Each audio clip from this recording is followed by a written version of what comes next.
grading and preparation. It has an initial payment and then tax increment payments that follow as progress continues. The contract also indicates that there could be additional consideration depending on the development of the property. And so this is a public hearing in order to amend the budget, so I would recommend that we open a public hearing and then adopt, after taking public comment, if all is good, adopt resolution 23-04. Okay, I'll entertain a motion to go into the public hearing at this time. Make that motion. Second. Been moved in second that we open it up for a public hearing. Is there anybody here in the room that wishes to comment on our amended redevelopment agency fund budget? Seeing that there's no comments, I'll tell you what, we'll deal with these individually. Right? So I need to close this one and then adopt it, or can I leave it open? Leave it open. Okay. I like it better when we leave it open, it's a lot easier. Okay. That would be great. So should we roll call now, or? I have a question. Or, Hold on. Bettina has a question. yeah, I do. Hang on, Bettina, let me get. Roll call on each one. Right, But leave the hearing open so that you move into the next item on the agenda. okay. Is All that right. Sure, yeah, Okay. no, that's what I wanted to make sure. So council, if you have any questions, then certainly I'll entertain them at this time. Bettina, did you have a question? My question was just, we made a motion to open the public hearing. Did we need to vote on that? We had a motion in a second, but there was no. To open the public hearing? Do we, I think to open it, we don't have to vote, do we? you can just open it, but I was going to You say, did I take think a- the modified you did take- rules were, yeah, you did, I think you did. take Okay. A motion in a second. yeah. Yeah, so we are in an open Thank you. meeting That was at just this my time. question. Okay. All right, well, so does anybody have any questions regarding this resolution at this time? If not, then I'll go ahead and take a roll call vote regarding this first item, and then we'll go on to our second. So, Madam Mayor, I make a motion that we approve resolution 2304, amending the RDA fund budget for fiscal year 2022-2023. Second. been moved in second that we adopt the budget as presented. So I'll do a roll call on this. I'll start out with Mr. Thomas. Yes. Mr. Roberts. Yes. Mr. Bloxham. Yes. Mr. Morris. Aye. And Ms. Smith Edmondson. Aye. Aye. Okay, there's confidence.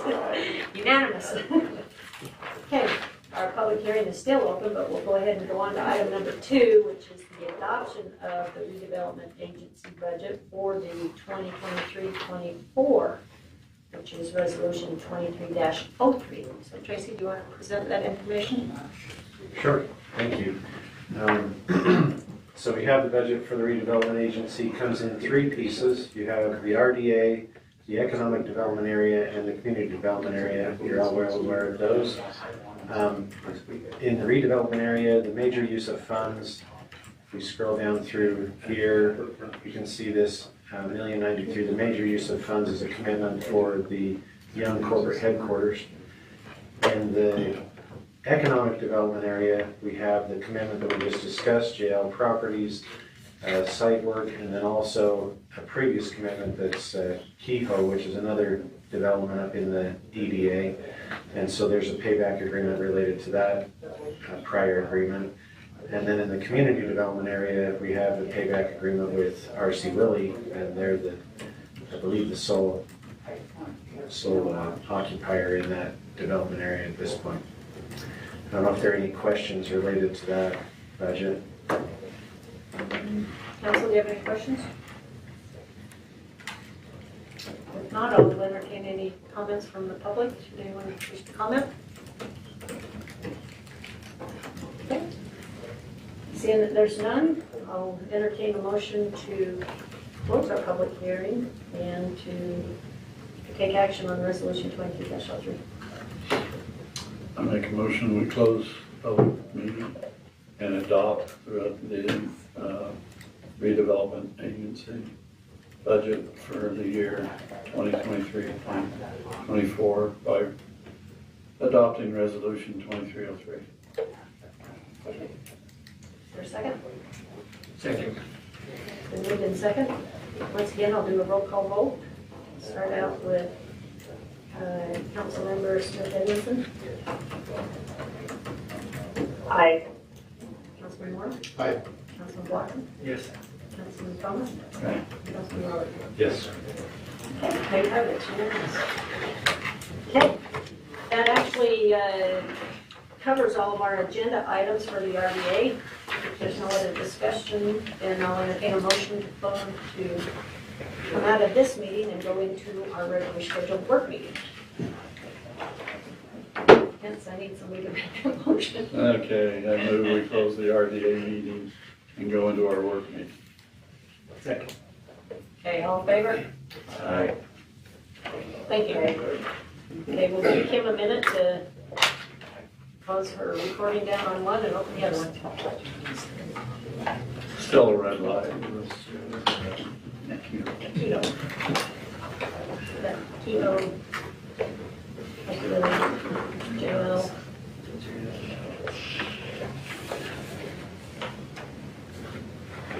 Okay, Rick. Okay. Once again, I'll welcome you out to our regular scheduled city council work meeting for June 15th. We had a previous meeting prior to this, so I will declare the time for this meeting starting at 5:39. And as customary, we'll go ahead and start out with any council reports. If you guys want to share any of your meetings with fellow council persons, I'd like to hear from you. The only thing I have is I'm gonna be gone until the 25th. Okay. But surprisingly, Canada does have phones, so I can be reached by phone if something came up, so. Okay, you check the emails if necessary, right? Sorry, I missed it. Oh, yeah. That I'm too, supposed right? to say yes. Okay. Alrighty. Does anyone else have anything? Madam Mayor, this is, I do have a report. One reason I'm not at the meeting right now is because I'm in Bryce Canyon for the Utah Prevention Coalition conference, and that's something that the CPC is a part of, and so we're here meeting with the coalitions across the state, so that's why I'm not physically present. But just wanted to give an update that we are moving forward with a full-time position for the Layton CPC coordinator. After our discussion at the last council meeting, I was able to meet with the CPC director over at UDH. So I wanted to give that update to the council. And then also a reminder that you should be receiving, if you haven't already, received an email invitation from OPA for their fundraiser, their Top Golf fundraiser in July. So you're more than welcome to attend that and encouraged and invited to participate if your schedule permits. And that's all that I have right now. Okay. And in addition to that, thank you, Tina, for being there representing us.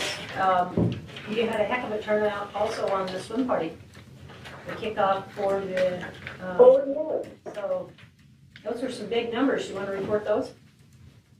We did. We had, I can't remember if it was 120 or more than that, but we had a really great turnout last Saturday at the Surf and Swim. We had a number of kids and their families come to participate.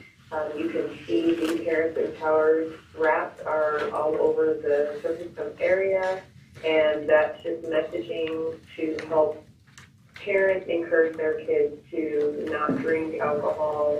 We have messaging in English and Spanish, and we had a really great time. The kids had pizza, popcorn, we handed out flags for the CTC, and just had a really great opportunity to inform parents and the community about prevention, because we know that if we can prevent a lot of these concerns, these issues, these social issues, then that just helps us as our kids grow and we don't have, large substance problems as they become adults. So thanks to the Parks and Rec for their participation and for helping out, and then for everybody who was able to register and show up. There were some people who couldn't come because they hadn't registered, but I appreciate everybody for their interest and everyone who showed up. And Mayor Joy was on hand to help out as well. We appreciate her for the support also. Actually, there were some people that came in and we opted not to turn them down, but we made sure that they got the pamphlet and was well aware of what CTC is, because we felt like it was a great opportunity to kind of help promote the program. So we actually had quite a few folks there, which was good, which is what we wanted. So, yeah. Again, I appreciate everybody and their efforts in planning that and keeping that program going. Thank you. Okay, anyone else? If not, we'll go ahead and go on. I did receive a call from Layton, England, I think it is. Well, actually, CJ called me regarding the Freedom Light Festival. That lady's who is going to come up and present, she's stuck in traffic. Apparently there's quite a backlog on the freeway, so she still wants to plan on getting here, and I said, no problem, we'll work around it. So we're just going to skip over that. Yeah. And go ahead and move on then to item number 3, if you don't mind. I'll have Chief Ward come up and talk about our international fire code, and the Appendix L, so. Okay, Appendix L, I should say. all right. Well, every 3 years, there is a code change. The National Fire Code gets updated every 3 years. It's adopted by the state legislature, and then we adopt it here locally. It's now we are, the way that it ends up, we are adopting the latest edition out there now, just the way that the time frame works. This is the 2021 International Fire Code. We are also proposing to adopt Appendix L. Appendix L calls for the installation of a firefighter. It's a firefighter air replenishment system, and just basically just a quick description here. Firefighter air replenishment systems are standpipes for air permanently installed inside a building, making them the fastest, safest, and most efficient way for firefighters to replenish the air when and where they need it most inside a structure close to the seat of the fire. And so normally in like a larger structure, we would have to bring a lot of air bottles in, and it takes a lot of manpower, and you've got to carry lots and lots of bottles on like a high rise or a large big box building. So from a firefighter safety and survival standpoint, and the ability for us to provide better service to the customers that are in there, if we had to do a search or do a fire attack, we'd have to back everybody out, go fill up with air, and go back out. Well, with the system installed in there, what we're proposing is it would be for any structure that's 5 stories or higher, or 2 stories below grade, or more than 2 stories below grade, or any horizontal big box larger than 250,000 square feet. We talked about it from an operational standpoint, and that's a square footage that we felt would be where we could really benefit from having this type of system installed. So we are looking forward to doing this. We are planning ahead. This isn't new.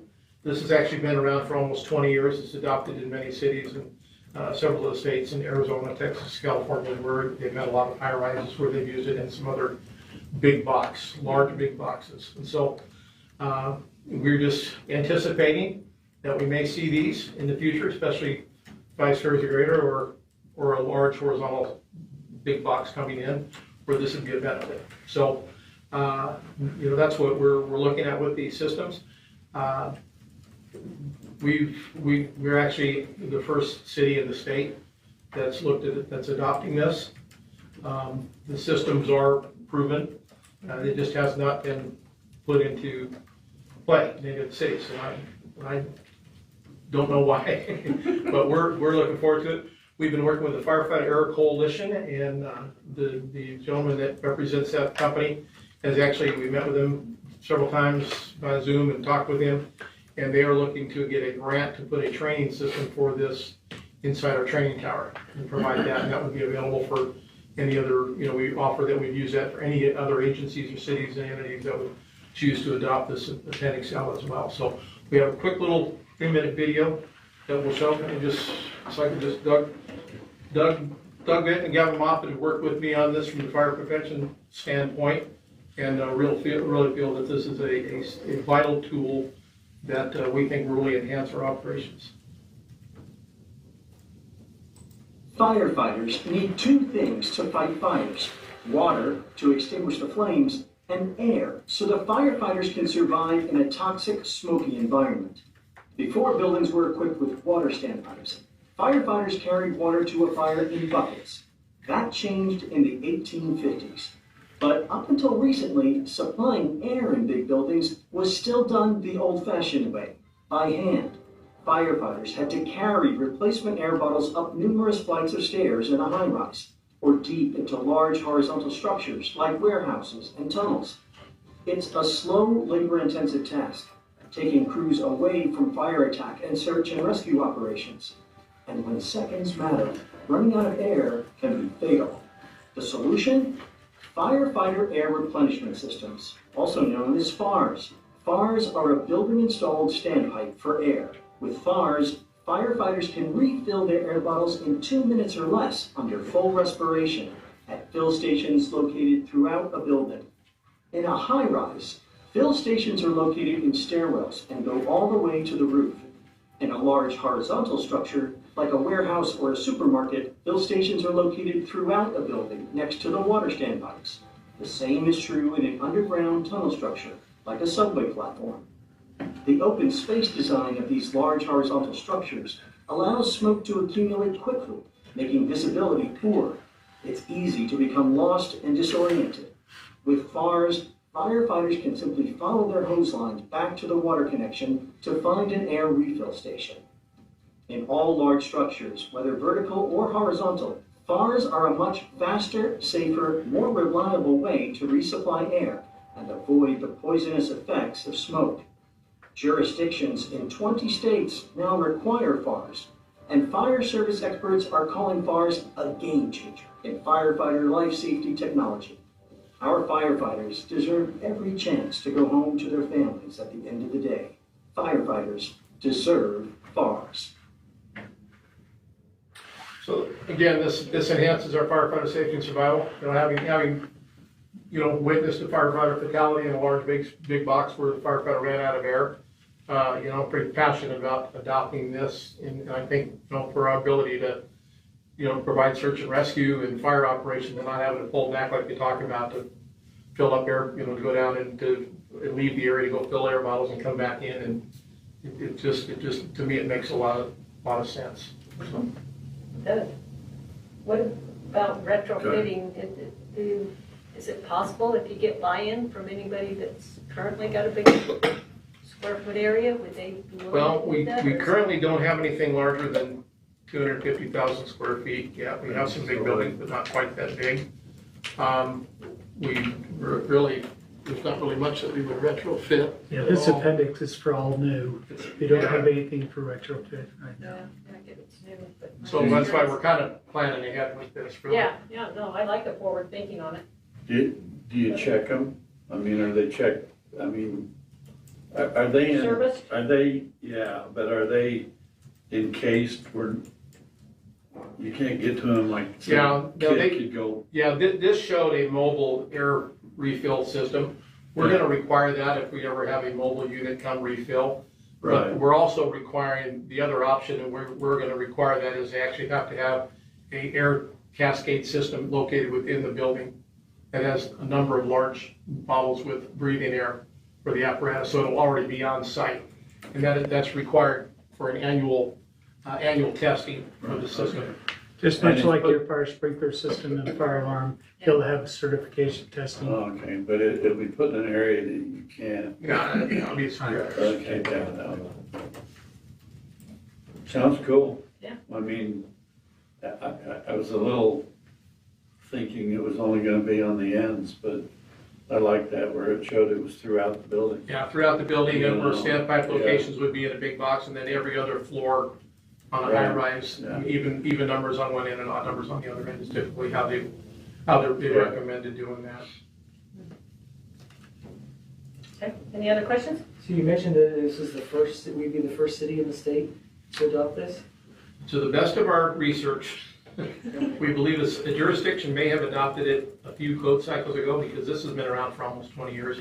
But I don't think they ever utilized it for any of the buildings that came into town. And I think with their subsequent adoptions of the code, They did not adopt Appendix L. Okay. So, So I was thinking like, Salt Lake would have buildings of this size. oh, absolutely. And so I can't imagine them being hesitant to regulate. So what's the other reason? What would be another reason why they haven't implemented it? Honestly, I couldn't tell you. I've talked to the fire marshal for Salt Lake, and he indicated that they are still looking into this as part of their high-rise package for ordinance. They did have some, if you will, innovative ways that they put in caches of SCBA bottles in different floors, but that has also seen some problems according to this fire marshal. So it's still out there, but it hasn't quite made it yet. So if we adopt this, it becomes part of the code, then it's on the builder of the building or the high rise Right. to have it be part of the construction. What sort of investment does that look like for a It's a- business? $1 a square foot, roughly. And keep in mind, high rises, they're a pretty significant cost of building anyway. High rises need to have secondary water systems for the fire sprinkler and suppression systems. They need to have command control centers. So it's very amenable to them that they need to have extra layers of protection systems as they go higher or big. I understand we want to be sensitive to the firefighter safety. Notwithstanding with that, does the business, is that better for insurance for them? I mean, if you're able to put a fire out quicker because you've got this in place, does that help them or? I don't know that there's any insurance incentive to do that, but not that I'm aware of. Because we've talked about in the city by having a fire station that. Right, the ISO 2 rating, Yeah, and actually that we have, I've heard people have actually had some rate reductions, but I've heard that, I haven't verified what that reduction was, by the way, just since you brought that up. But I don't think there's anything significant for the insurance, there may be. I mean, you mostly look at it from, the sprinklers standpoint, things like that, not necessarily, the firefighter air systems, but, yeah, I couldn't tell you for sure, Okay, but. thanks. All right, I like it myself, but Yeah. anything to save a life. Okay. Okay. Thank you. Thanks. Good time. Yeah. Oh, Moffett, did you put this together? The video or? The video? I didn't build the video, no. Oh, I thought he said you did. No, this is somebody else, I'm not sure, but yeah, we've all been working on the project. That's fine. Yeah, Gavin and Doug, we've all been banding together, working with this to make sure Doug wrote the language necessary for the adoption of the appendix, and we've Gavin's been been at a all the wonderful meetings with Gavin as researcher. well. Well, I liked it, it was informative, it wasn't boring. Sure. It's on the subject of, I might ask Shannon a question about this. If we're the only, I don't want to make it sound like I'm just money over people or anything, but we make those balancing acts all the time. But if we're the only jurisdiction with this in place, and then some big box store, 250,000 square feet or more, are deciding between us and Kaysville or us and Clearfield, would that be a differentiator between us losing that potential big box store coming in and not, if it really is $1 per square foot? We would hope not. We would hope that they would want to also provide protection. As Doug said, these are big ticket items, so $1 per square foot sounds like a lot, but we talk about multiple $1 million buildings, so hopefully they would see the benefit of this as well. I guess I'm just concerned if we're the only one, that this is a requirement on all the development, that if it is a big project, that it does come down to the differentiator. So I just didn't know if you felt like that would be a cost, a regulatory cost that would potentially provide a different outcome. And you don't think it would? I would hope not. I can't answer the question for the developer, but I hope not. Yeah, I don't know what the investment would be in 250,000 square foot building. I'm sure it's, $250,000. $250,000. $250,000. no, I mean the investment in terms of the total Oh, cost that we're looking at. you Multiple know. millions of dollars on a building that size, so. Yeah. And just one more injection. I talked today, Unified Fire Authority's Fire Marshal Brad Larson, and he says, I am so interested, my chief is so interested. So I believe that, if you will, we're the first, but the seal is cracked. And it's through our Utah Fire Rescue Academy also. They're doing a high-rise class, and they're going to bring this in as a part of their component for teaching.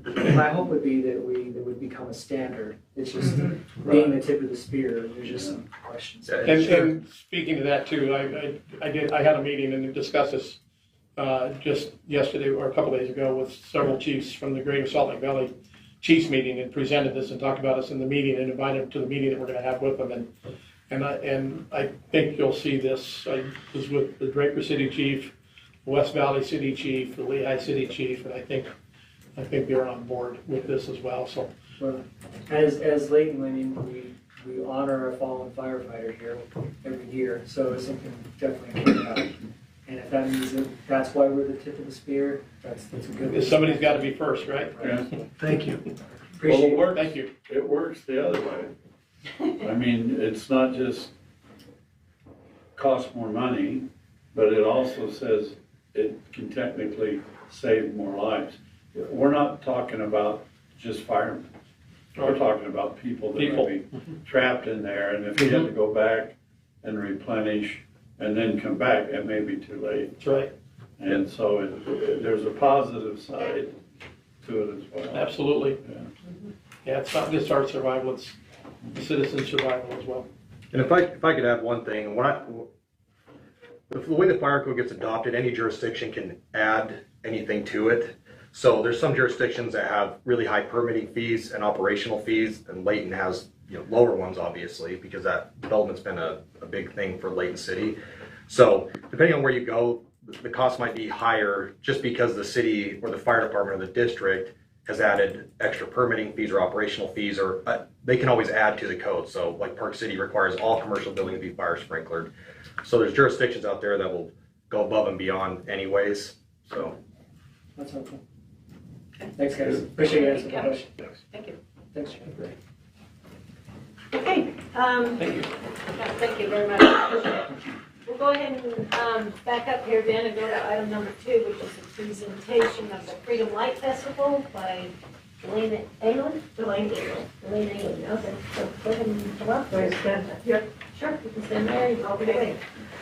I'm so sorry for being late. I apologize. I've never been sweating in the car so badly, but I'm just glad I wasn't the one involved in the accident. But it looked like nobody got taken to the hospital, so that's good. So I am a mom of 6. I'm also a school teacher.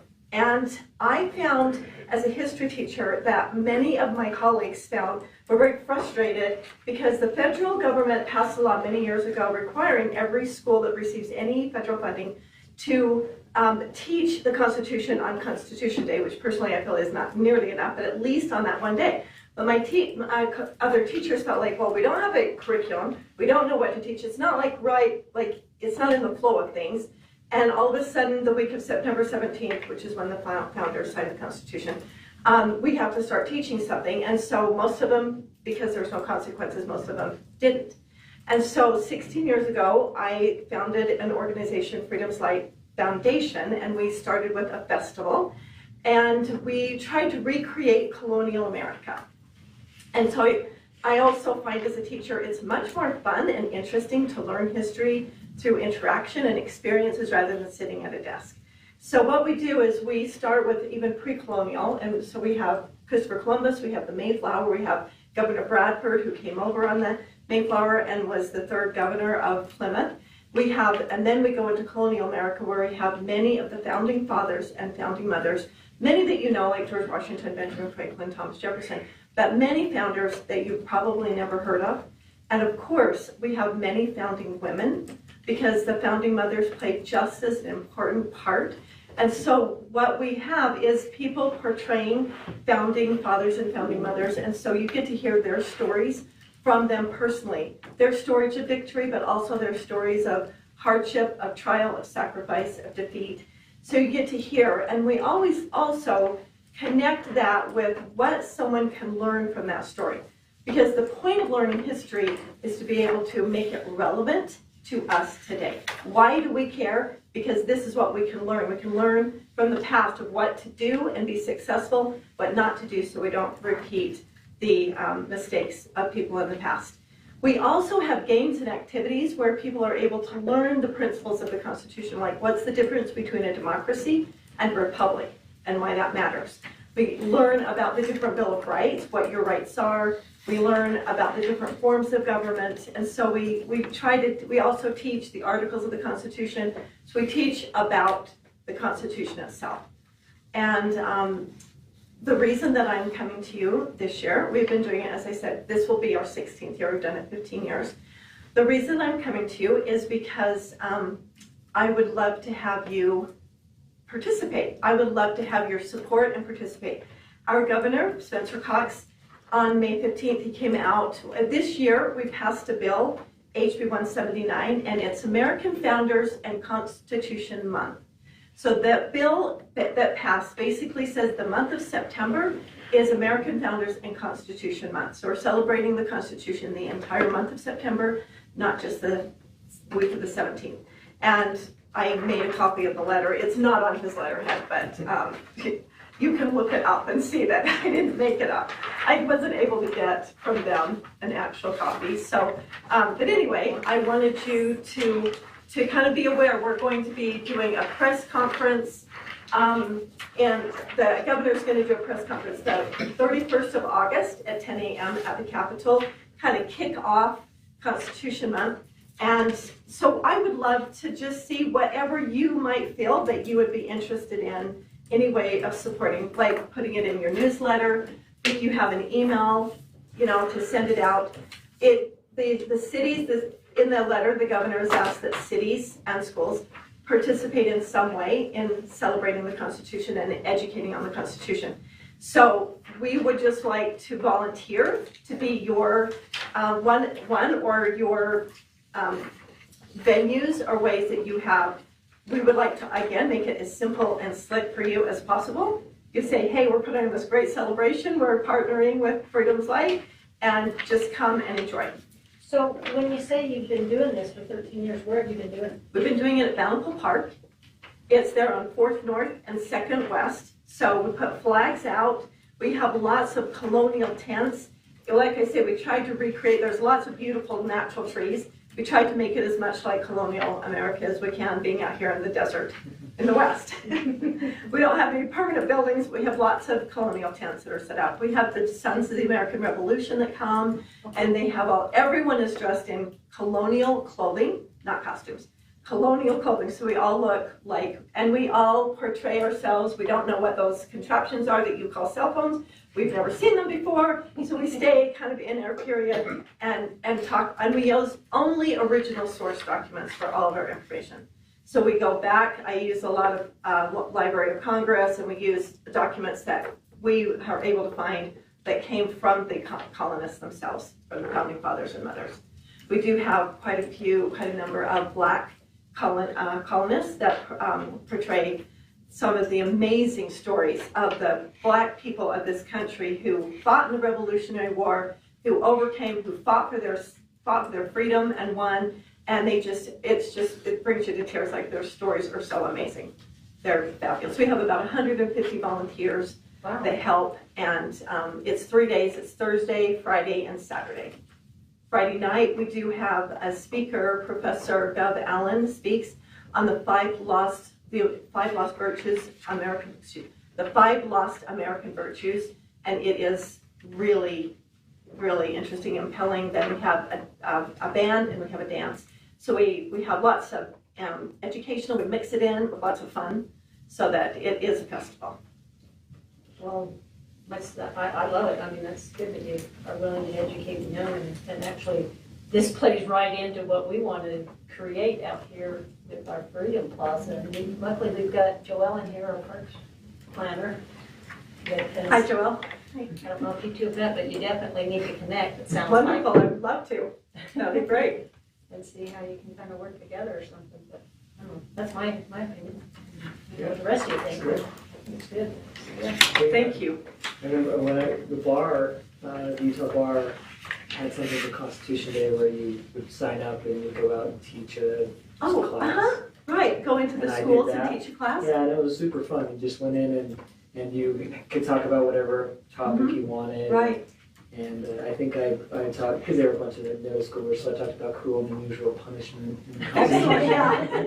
They could all get into But it was it, cool. yeah. I mean, I separated the class into 2 sections, and I each kind of gave ideas about whether I was reading some things about, a punishment, and they'd have to make an argument left or right. But it was cool. So just kudos to you for doing that because, like you said, just being able to instill in them the history and what's been done for them, the foundations that have been built for them, and the freedoms that they have. So it's just an amazing use of your time. So Thank you. Yeah, we do have a section where the veterans come and most of them won't tell their stories.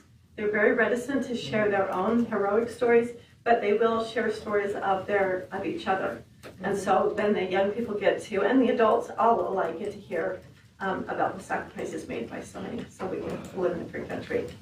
So, so we would love to have it if you would put it on your, maybe your newsletter. Like I say, if you have any emails, any way that you could kind of help let people know would be great. And if there are any feedback that you have or any questions. So there's a form that you can fill out to have it listed on our calendar, Wonderful. but you have to submit it online. Okay. So that would be, let's get started, but I'm sure we can. Yeah, so if I go online, then I'll probably find it. Okay, yeah, I'll do that. I hope I know we had before. Is it under the Parks and Rec tab? No, it's on the main page. You make it simple? Are you serious? I'll never find it if it's right there, obvious. We talked on the phone and we were looking to see if we can get this into our flyer that goes out with the utility bills. Thank you so much. Yes, thank you. That would be great. I've got a question. Sure. This Councilmember Smith has been on the phone.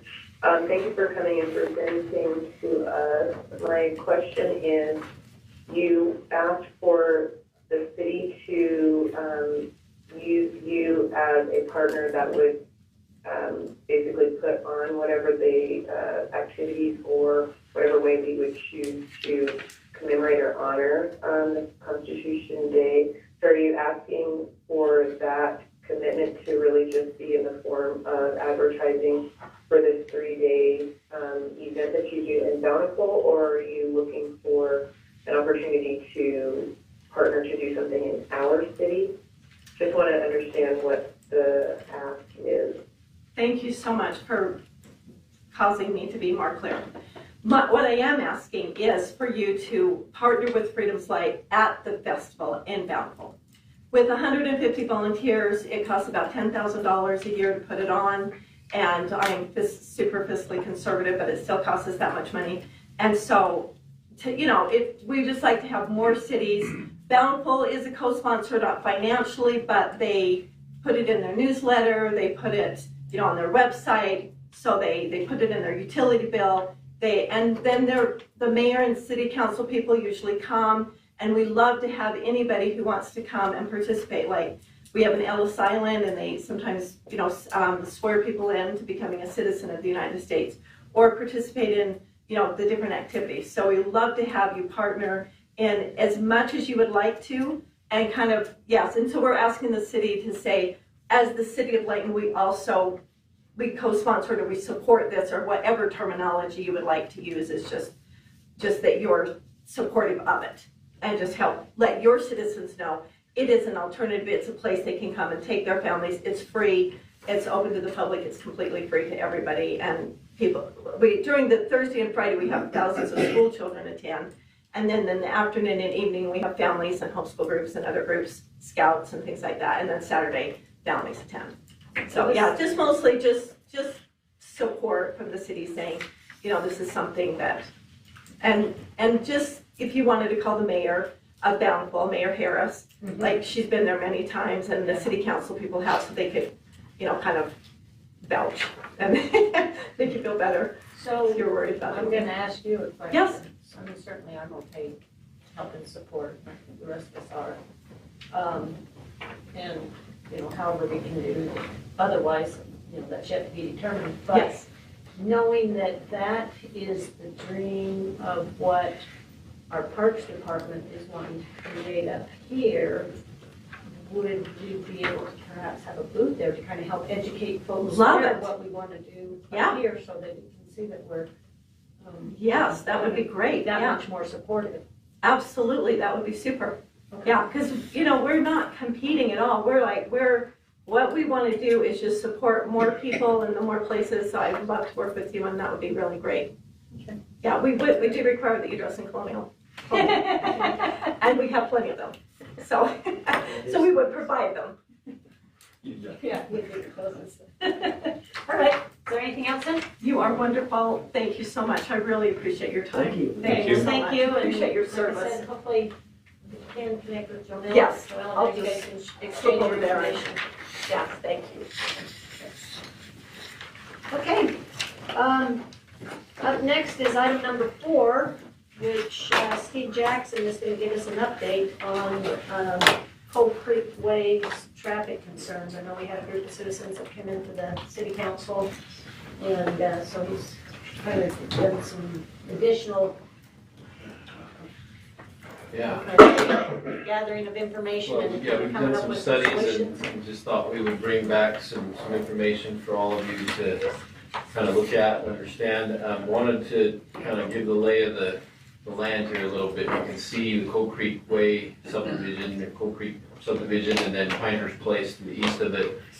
I don't want to call it an island, but it is kind of right in the middle of the city with a lot of open ground around it. And then you've got 2200 West to the west, and you've got Sugar Street to the east, but Cold Creek Way is the north-south road connection in kind of the center of the survey section, we call it, about 1700 West. So before I jump too far into the data we collected, I want to maybe share a little bit of information from our Transportation Master Plan. I know all of you love this document as much as me and read it every night before bed. And anyway, functional classification is just a fancy way of saying we have different roads for different reasons, for different purposes. And so obviously we got freeways, expressways, we've got arterial roads, which are to, you know, primarily through traffic movements, and then we've got collectors, which are intended to serve both the land access functions and the through movements that need to happen in an area. And then we've got local streets. And I think a lot of times what we have is people who think that every road is a local street and not understanding quite that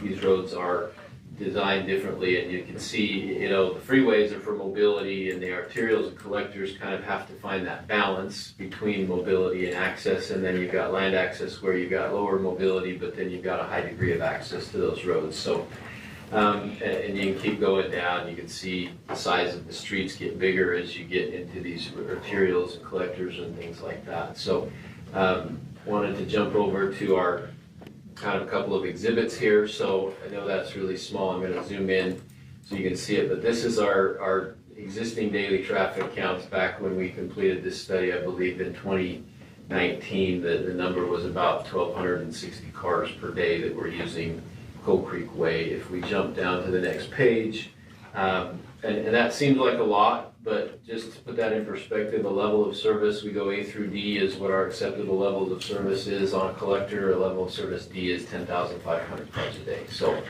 not that we ever want 10,500 cars a day on Cold Creek Way, but it is a collector. It is identified. If you look over here to the side here, you've got these blue streets. They are identified as collectors, and then the red and orange are the minor and major arterials, and then obviously the freeways in the black. So Cold Creek Way is identified. It's a principal collector in this area. This is the existing network that was in place as we put the Transportation Master Plan together.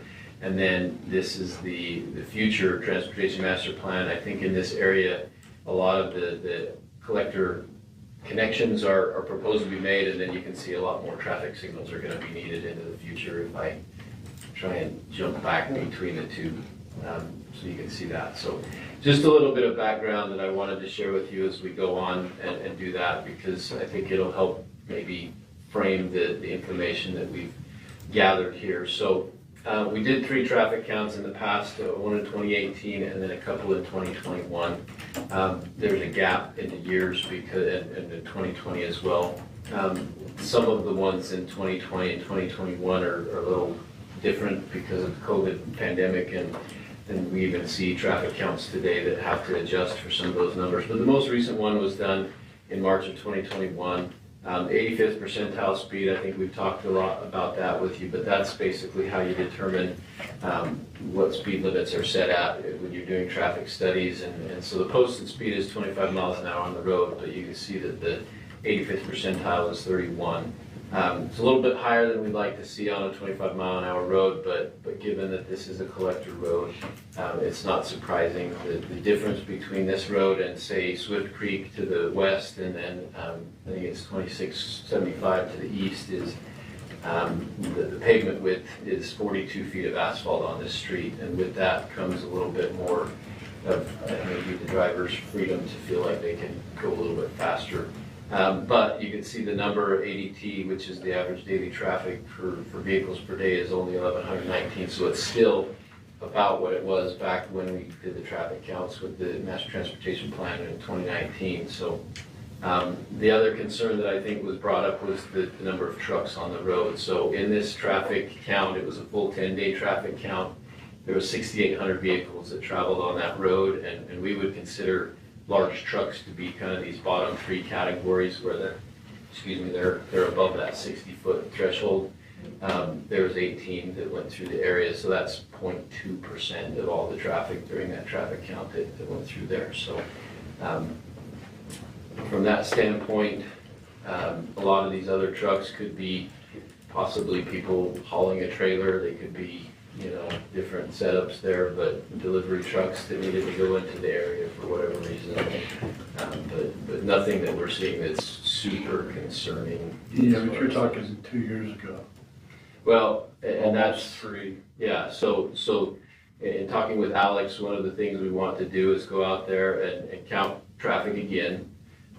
The concern that we have is counting traffic right now doesn't take into consideration that school is out. Yeah. And so we want to wait until September when school is back in session and the traffic normalizes again so that we don't have this drop of people not using the road because of the schools that are to the north end of that. Yeah, but campus.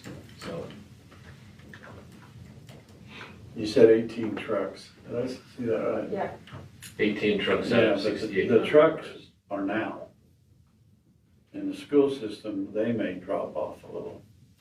But the trucks they're trucks hauling dirt, building things, and I'm gonna go out on a limb, but there's more than 18. Because I sat there when they were doing, Paul's not here, when they were fixing it, and I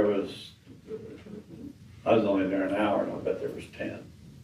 On the, when we were On fixing the, Water Creek.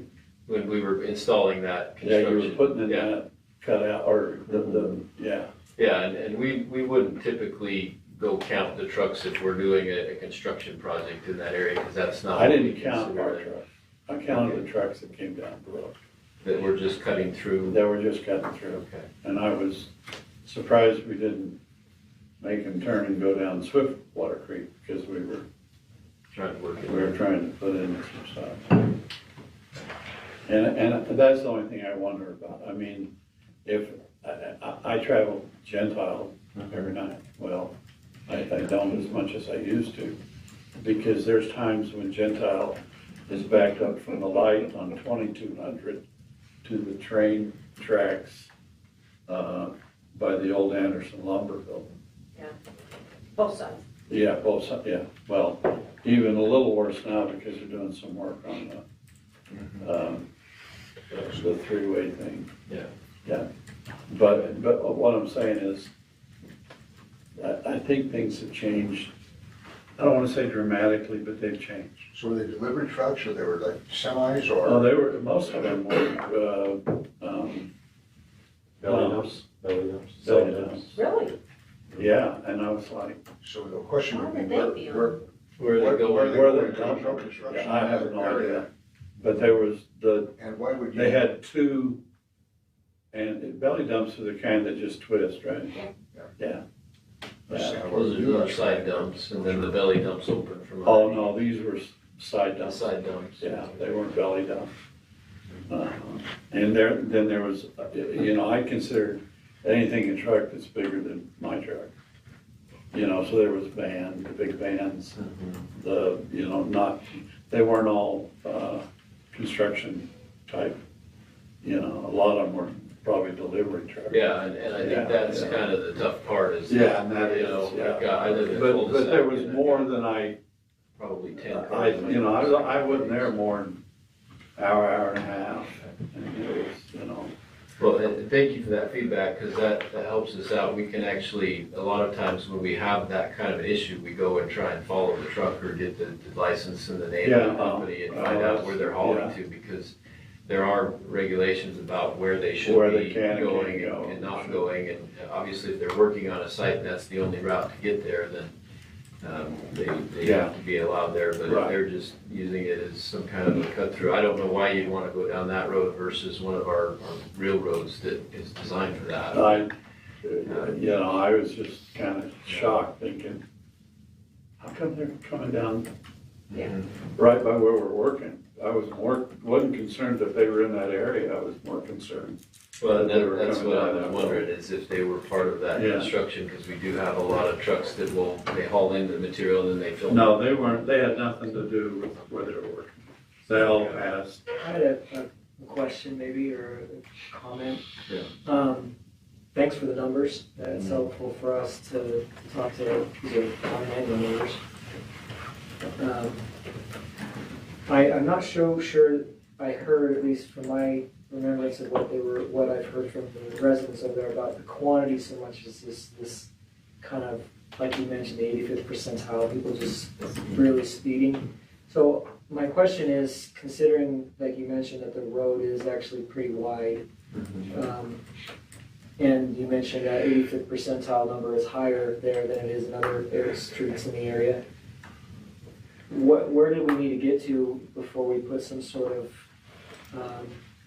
speed limit sign or some fixture to kind of account for the width of the road and the fact that it's like in the middle of this island where people do cut across it. I mean, I admittedly do it too.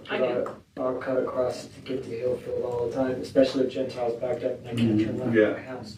So I use it as a way to go around the block. So I didn't know if that, I don't want to say, I'm not trying to alleviate or just do it just because they were complaining about it, but, seeing those factors, the island nature of it, and the fact that it's wider and that it does have higher percentiles, where do we get to a point where you would recommend that we would put something there to at least warn of speed or do something? So we have added speed limit signs along the road. There's new speed limit signs that were posted down here towards the bottom where Gentile is, and then there is also speed limit signs up near Hillfield Road to help remind people that the speed limit is 25 miles an hour. I think that the challenge is we've worked with PD to go out and try and enforce on this. They're not finding really what they would consider enforceable violations. There are some instances where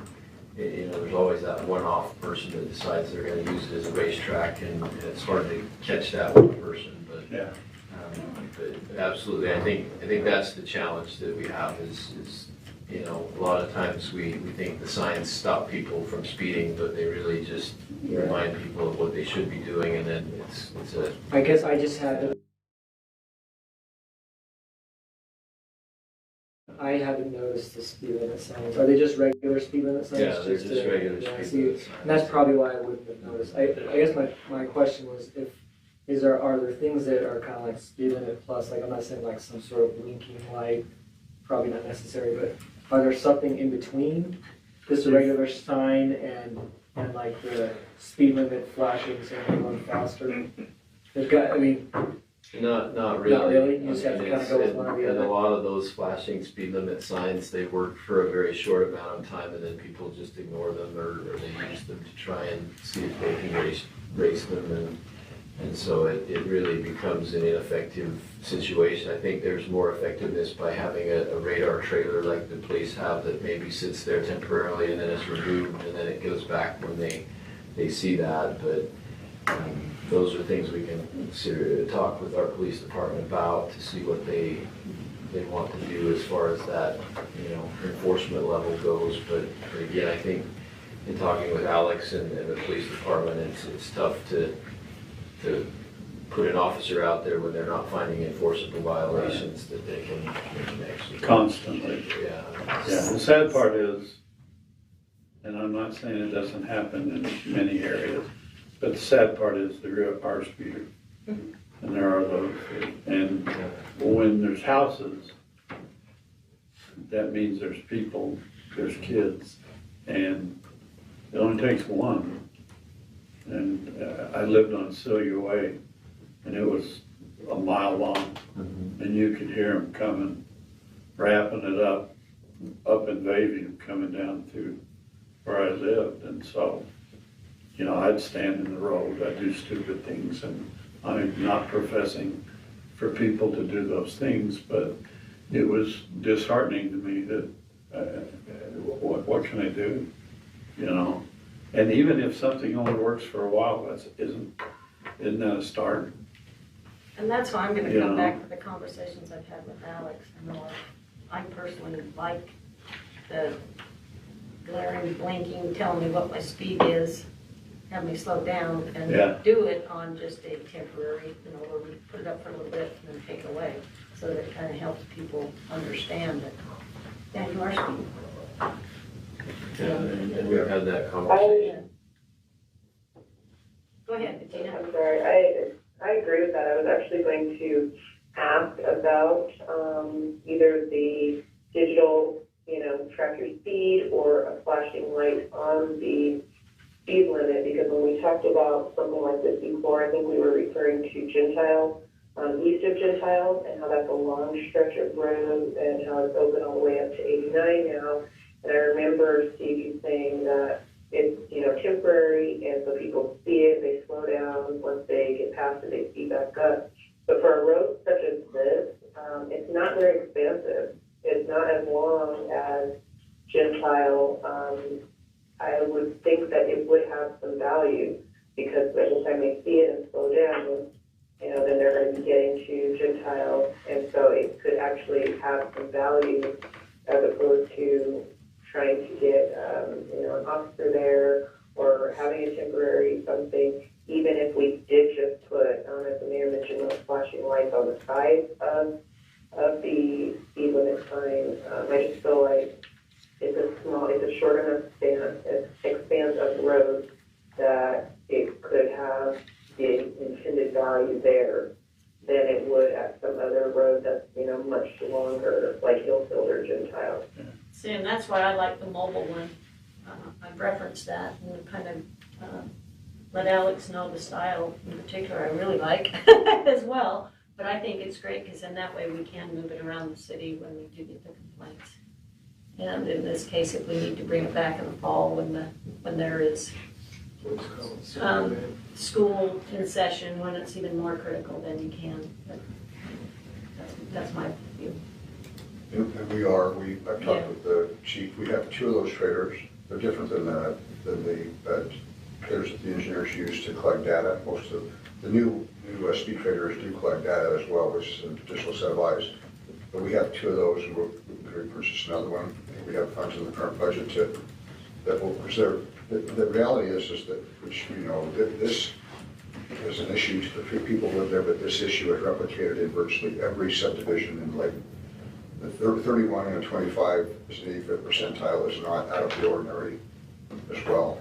And that doesn't mean it's not an issue. It just means that there are speeders everywhere. Most of those that are speeding are people within the neighborhood, because they're familiar with familiarity breeds contempt. And so that's the challenge of why signage, as much as you would hope, typically doesn't have a long shelf life, because people that are familiar with that know, because they drive it every day, that there's not always a cop sitting around the corner, right?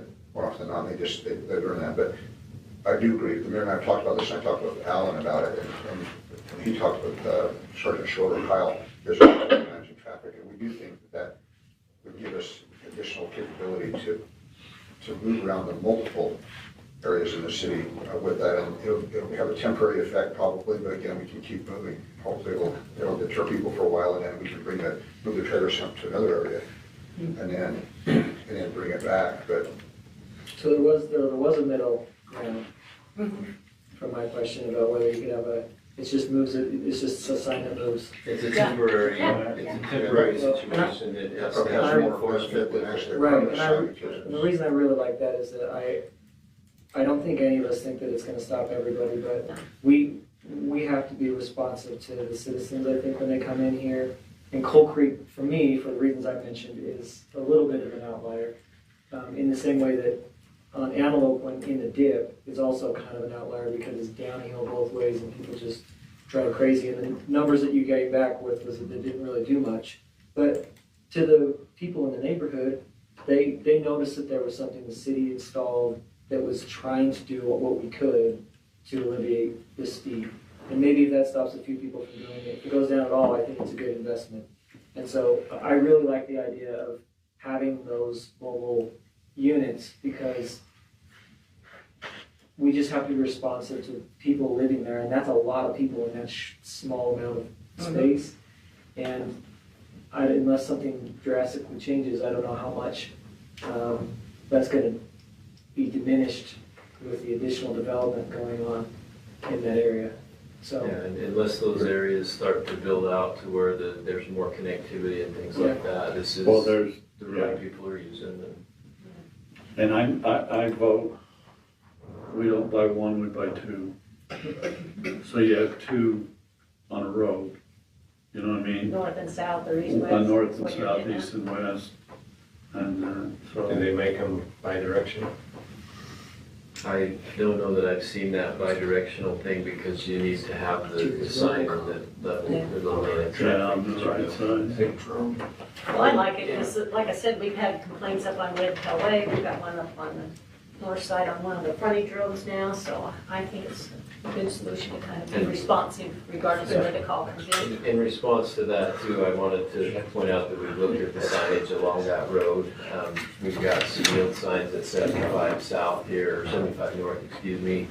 And then also the signs at Swift Creek. We've done an analysis. I'm not going to spend a lot of time on it, but basically there's different ways you can look at things. So this is a crossing maneuver, and it shows that there's some obstructed views with the yield sign. There also with the left turns is a little bit of concern with the fence there, and then also with the right turns. And so our recommendation is if you put the stop signs in all of those sight distances, that if you guys want to get in more detail later, we can, but it sucks that in. So our recommendation is that we need to change the yield signs on the minor road 75 north to stop signs, and then it's the same analysis as well up on that Swift Creek. So we'll work with our public works maintenance crews to get those changed out, and then hopefully that will help alleviate some of the close calls that people have reported having at those intersections with the yields that maybe have met their useful time being installed there now that the traffic's patterns have changed. And that will give enough time for that to kind of equalize out that we can do another count. But we'll look into the truck issue. Yeah, it was just kind of funny. That I'm seeing these trucks and I'm thinking, we're working here, but there was enough room. What time of day was that, do you remember? Well, I don't get up till 9, so it had to be after that. So, we talked about Gentile getting backed up both directions at certain times of the day, so I wondered if it was. No, this was, it was a cutoff. like short morning. Midday, they were out there working during the day. Yeah, it was. Okay, we got more items going on. Clint, did you have I something? just have we a move on? comment on this. Seems like each time we talk about speeding, all of us or one of us says, well, yeah, we'll just speed. What are we gonna do about it? Would a educational campaign, just something, not crazy, but just a public service announcement from the police department, from the mayor, or just to encourage people. I look at that, that's a great view. That group of people and then the groups that of homes around there, they know that road. I mean, that's the people that's on that road. I mean, why else? Who else is out there? Yeah. Where are they going? Well, they're coming home, going to work, trying to get, it's not like they're coming from somewhere else. They don't go to the same people. I mean, that's, like our road, it's 1100 East, 25-mile-an-hour road, and it's probably the same 85th percentile. Not as straight, not as long, but just as fast. And it's usually the neighbors. It's the neighbors. That when we enforce, it's usually the neighbors. It's not some random person driving it through the state. It's usually the people that live there. Seems like we should just. We do talk about it encourage more, people but it's to talk to their neighbors, to talk to them at their social events, and just say, hey, we as a community, let's be cognizant of where it's all our kids, it's all our families. We want it to be safe. I think this one could be a little different because it's connecting two major east-wests. And, you know, I've been in situations where, oh, this road's backed up. Well, I know that goes to Hillfield. You know. But if someone's in that instant and they have somewhere to be and they see, oh, this is a wide road, just subconscious, you might drive a little faster. So I think there's a small percentage that of the, you know, the 1% that's driving faster that might not be in the neighborhood. But I think a mobile unit would be helpful in that instance, because it's obvious to them. When I see one of those, I'd say, there's a problem here. Yeah. So instantly slow down and recognize it quick. Yeah. Or try to get a speed record. You mentioned that, if you're a kid. Well, the new signs don't let you do that anymore, but they stop at a certain point and they just you win. They say slow down, so they. Yeah, the one on the dip just slow down. I've seen that. It wasn't me, somebody else. Sure. Yeah. It was a friend. I'm just checking my It wasn't me. Okay, let's go ahead and move on. Thanks, Steve. That was good information. Okay, Tracy, we have you up for the next two items. And we also, gosh, keep cutting Parks and Rec short here. Well, on the amendments, I can just skip right to, are there any questions about any of the amendments that were in the detail? I don't have an intention of going through everyone.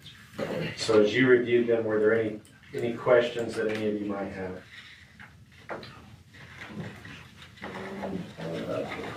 Tracy, I've got a question.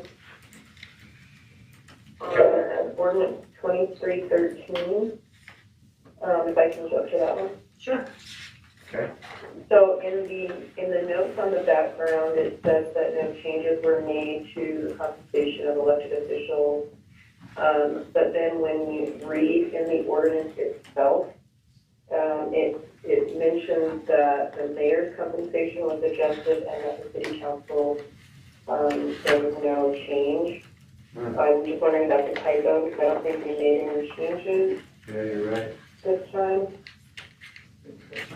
And my apologies for not asking about this earlier in the day, but you know, it's been consistent. That's a good catch. Really good catch. Yeah, thank you, Don. Spirit of Don. Yeah, you're right. So when we adopt, if there's a motion to adopt that ordinance, then we'll have to make it with that adjustment. Yep, you're right. Yeah. Apologize for not catching And then that. no, it's okay. I have one other question on section 5 of that same ordinance. There's just a reference at the very end to June 30th, 2022. And I'm wondering if that is correct or if that needs to be a different date. Gosh, yeah, that should be 2023. Okay. Taking the mantle. It's all ours. Yeah. Thanks, Don. You can move now. I'll say thanks, Don's successor. I'll take that. Well, she's moving out of the city, so that you just took the mantle. So. Yeah. We'll give it the SE approval. You got it. Okay, anybody else? I'll take that. Thank you. Anybody else have anything on these? Other than that, I'll just have a brief presentation in the regular council meeting about the amendments in the budget, so it should be good. Okay, that was quick. Okay. All right, well, gee, we got time for Parks and Rec. If you guys want to come up and let us know what's going on with the pool?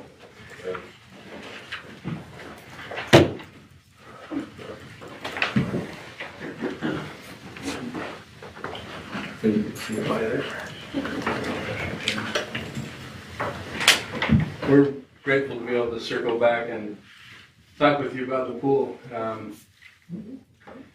You guys, we went through, even though it was a little quick, we went through the analysis a couple weeks ago, and we sent the study out so that you could look at it.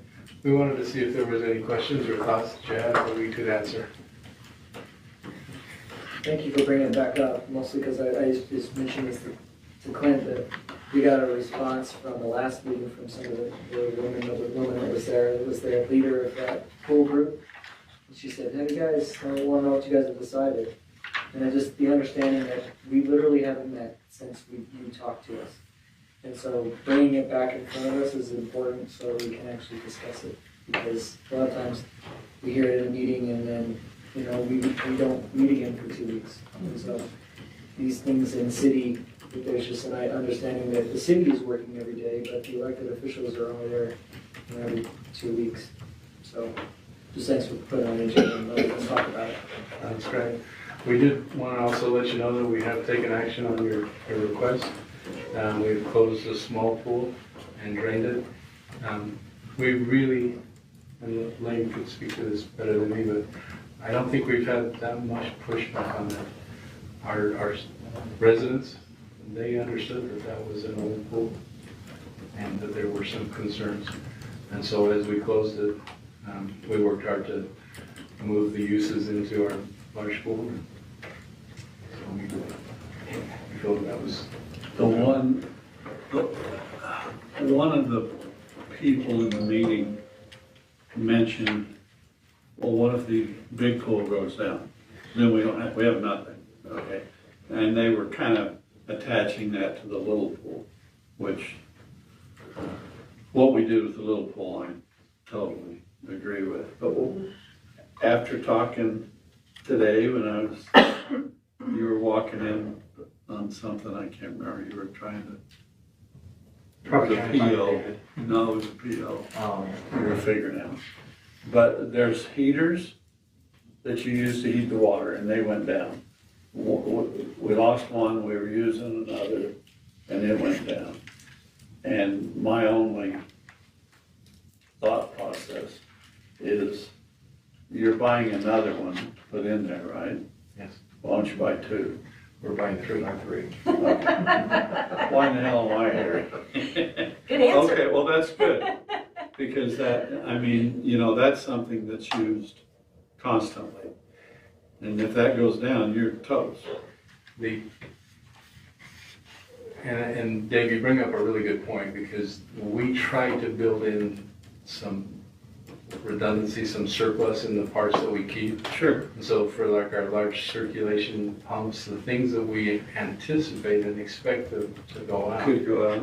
We have one sitting on a pallet down at the maintenance facility. Okay, no, that's, I didn't know that, and that's, I'm glad to see that you had the foresight to, you know, because it just makes, if you have to order something after it's broke, there's no telling what you're stuck with.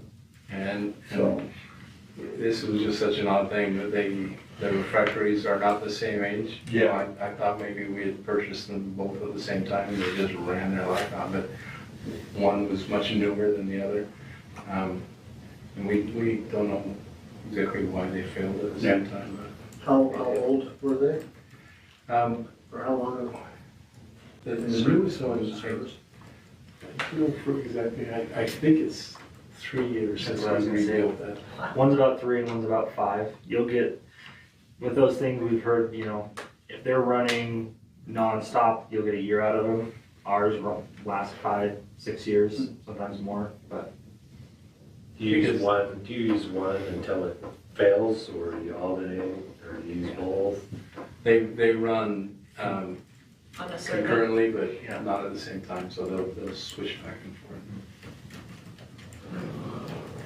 And our swimmers, they've actually been very good.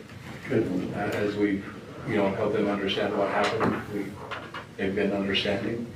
As we announced today that it would be another week because the manufacturer would not expedite the shipping.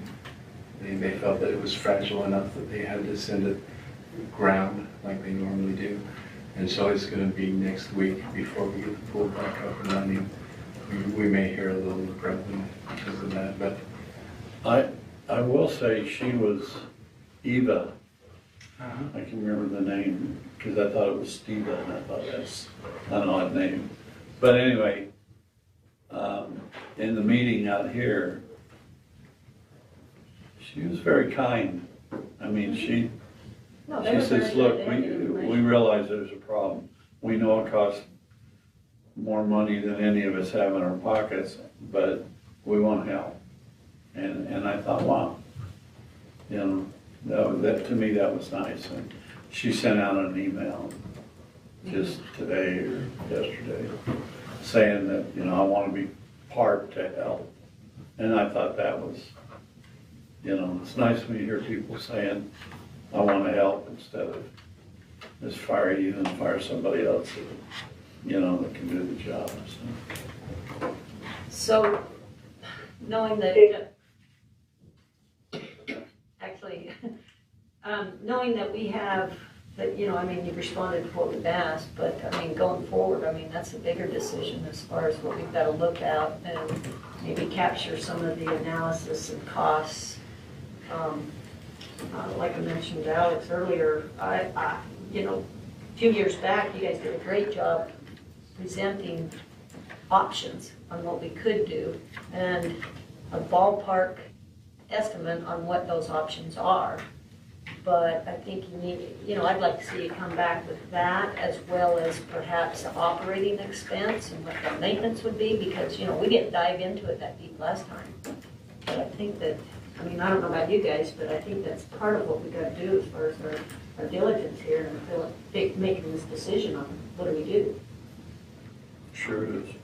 So, Tina, did you have something you wanted to say? Yes, so we do have, they gave us options of cost and whatnot. What I would like to know is specifically what kind of talks have been made or had with the school district lately, because I know I keep hearing from residents about these conversations and who they've spoken to about the school board being willing to do X, Y, and Z, what the residents want and what those who came to the council meeting before were asking for. It may not be the same thing altogether, but I would like to have a much better understanding of what, if anything, the school district is willing to work with us on, because I think it's great that this group has come and they want to help, they have petitions, all of those things are excellent. But raising, between $20 and $35 million, no matter who you are, is going to take time. And to Councilmember Blossom's point, we all received an email saying, so what's the next step? After having, this discussion 2 weeks ago. And we know the next step is not a quick one, it's not an easy one. And depending on where it goes, it could definitely be a costly one for all of us. And so I would like to have some concrete information about what, if anything, the school district is willing to even participate. Because I keep hearing this and I don't have any proof of any of that. So can you speak to that, Dave, or anybody who knows the answer to that? I would be glad to. Over the last 5 to 6 years, we have met multiple times with the school district. I don't want to overemphasize it, 2, maybe 3 times over the years. And we have presented some ideas to them. We have never got a firm answer back from them about, they love their swimmers, they talk about supporting their swimmers, but then they've never presented anything to us, at least to me, that it was concrete in nature. We met, the last time was 2 months ago, Alex? Does that seem right? 3? 3 months ago, the school district asked multiple cities in the district to join them for a Zoom meeting. And at that point, again, no concrete information was given from the school district. They simply were fishing to see where cities were in their plans for development of pools. And one of the things we get quite a bit, to Bettina's point, is one of the assertions that's made is that the school district's waiting for us to formalize a plan. And then once we have a plan, even if it's not, if the plan is we're going to build a pool in some way, if that's the plan that we decide on, then that's when they would become involved. And until we make that determination as a council, they aren't going to be the ones to give us the idea. Do you think, is that a correct assumption? It would be very difficult to speak to that. I don't know the intentions of the school district. And we've had some fairly frank conversations about the pool. We've showed them, the ideas that we shared with you in this document, and even some plans that indicated what was possible with their participation. They are still not. It always seems to me kind of like a game of chicken, where the people who come out with the plan on the other side are just, the implication of that is that you're going to be footing the bill mostly, right? And so if we come out, and this is what I've said to some of the residents, is that if we come out with a plan that says we're building a pool, it's going to be $35 million. The assumption from the school district or any of the other private partners are that the bulk of that fund is going to come from Layton City because it's our pool.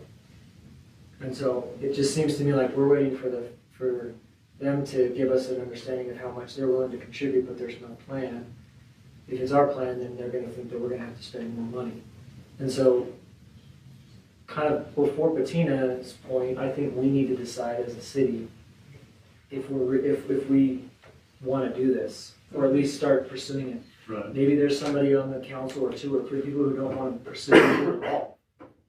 But we need to have that discussion amongst ourselves first. Because if it's just 1 or 2 people on the council that want to pursue it, and it's not, and you don't have support, then it's kind of, we shouldn't be wasting time on it. It's a huge project, and so we have to be able to know what we want to do first. And that doesn't mean we're saying dollar amount, we're going to build a pool, but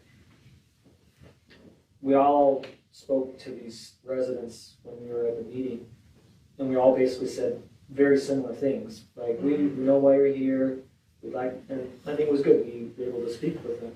But we then have to kind of decide amongst ourselves if we want to pursue it, because the staff's given us amazing information to be able to have. Sure it is. To make a We decision. also received a recommendation from the staff that we've not talked about. Right. Okay, so we need to plan some time then. So I just Is this think what you're that, yeah, I mean, I I think we agree need with to you. have this, we need to decide what we want to do, if there's a comfort level in pursuing it, because I don't want to give people hope unnecessarily if we're going to be discussing this, and then just, it's easy just to blame the empty chair, not Bettina in this case, but the school district or whomever it is, when it's a big project. If we think we want to do something generational and we want to put our money where our mouth is, then we should do it. If not, we should tell them otherwise and say, no, we're not going to pursue that. The staff spent a ton of time on this. So that's where I think we should have a meeting, and even if it's a special meeting, and just talk about it and just see where everyone's at. Because honestly, I don't know where you're at. A lot of the times we have the conversation, we've got 10 minutes left Right. before another meeting. And I'd like to see where you're at. I mean, I know where I'm at. I've had a little bit of discussions with Right here. Clayton. I see that. to see where everyone's at. Okay. And I can Okay, hear so where your let perspective. me ask this, do you guys want to just, do you guys want to have a special meeting then? Yeah, I think it's, All right, then we'll figure out some dates and see what we can do. you guys agree? Oh, I'm totally, you It's gotta can't. be after the 26th though, right, or 25th of June, is when you're leaving and I've coming. got a phone. I mean, to me, the worst thing I hate is putting things off. Okay? And I understand, sometimes we have to. And so I'm not big on, yeah, let's do it, you know. If you wanna have, I'll find a phone that'll work, or maybe out in the middle of the lake, but I'll find a place that I can, you know, do it. But I mean, but yeah, let's move on. I mean, let's move one way or another. And I think we all kind of feel similarly. And let's get it down so Dave's not over there guessing what he's supposed to do. Alex will tell him, you know, and that, but I mean, you know, it's tough. It is. Yeah, and it's, we're not talking stop signs, Right. you know, so it's, No, this is big there's a dollars. lot more to it, yeah. Okay. All right, well, we'll get some dates and Yeah. put it out there. Have a good discussion on it. All the options. Really. Yeah, chance for giving us the, Yeah. the info to let us make a decision. Thank you. Okay, 1 minute to spare here. We want, Yeah,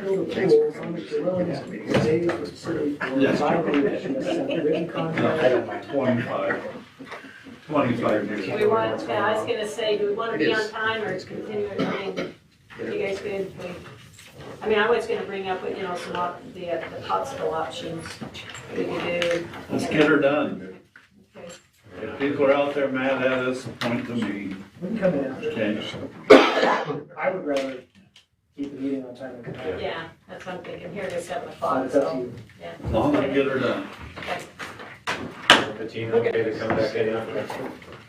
Are you okay with that, Lizzie? Yep, I'm okay. So we need Dave to come back and kind of present his ideas.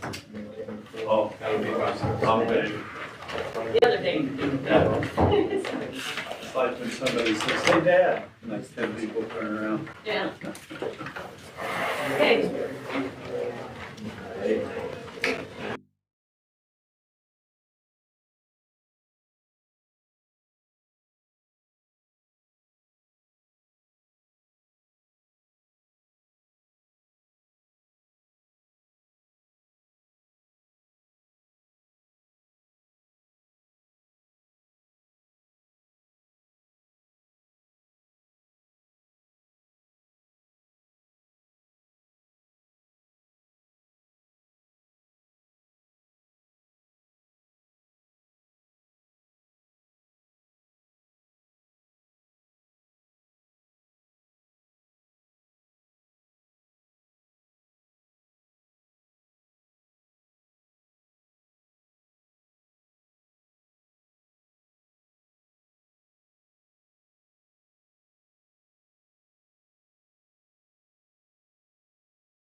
Okay, I'd like to welcome everyone out to our Layton City Council meeting this evening.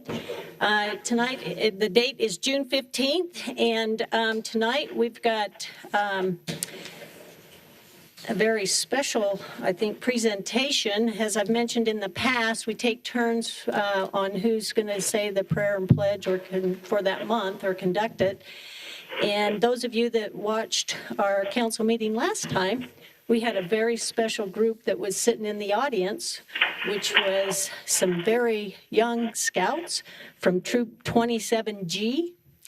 And I offered them to come back and help us tonight, and they are here. So with that, I am going to go ahead and proceed with the posting of the colors first. Now, keep in mind, we can change this up a little bit, but I want to acknowledge that the troop leader is Kimber Talbot.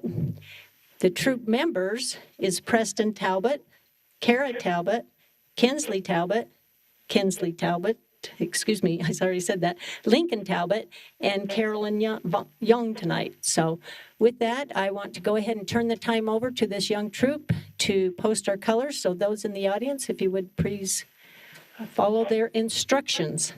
So I'll let them turn the time over to them. Color guard attention. Will the audience please rise?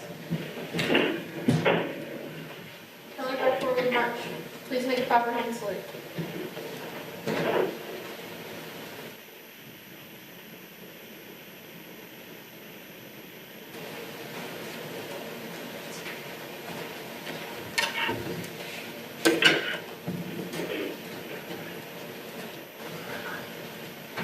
Color guard halt. Post the colors.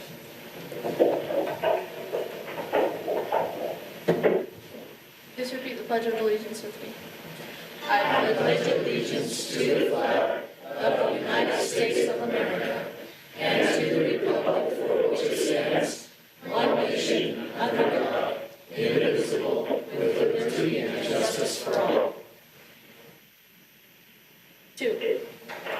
The audience, color guard, reform your ranks. The audience may be seated.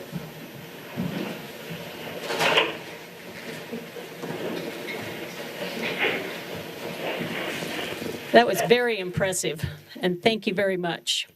I'd now like to turn the time over to Kinsley, who is going to give us our invocation. Please prepare yourself in the manner which you are accustomed to.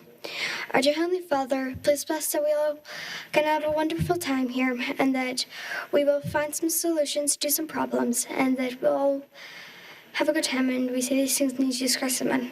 Amen. Thank you very much. That is very good.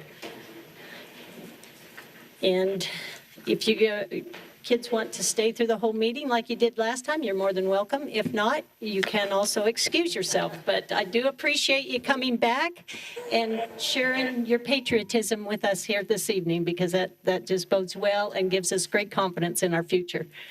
Looks like Councilmember Thomas wants to say something. It was mentioned to me by somebody sitting next to me that after doing the flag, you're supposed to go get ice cream.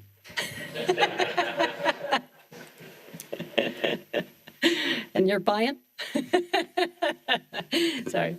Okay, well, thank you again. We really appreciate that.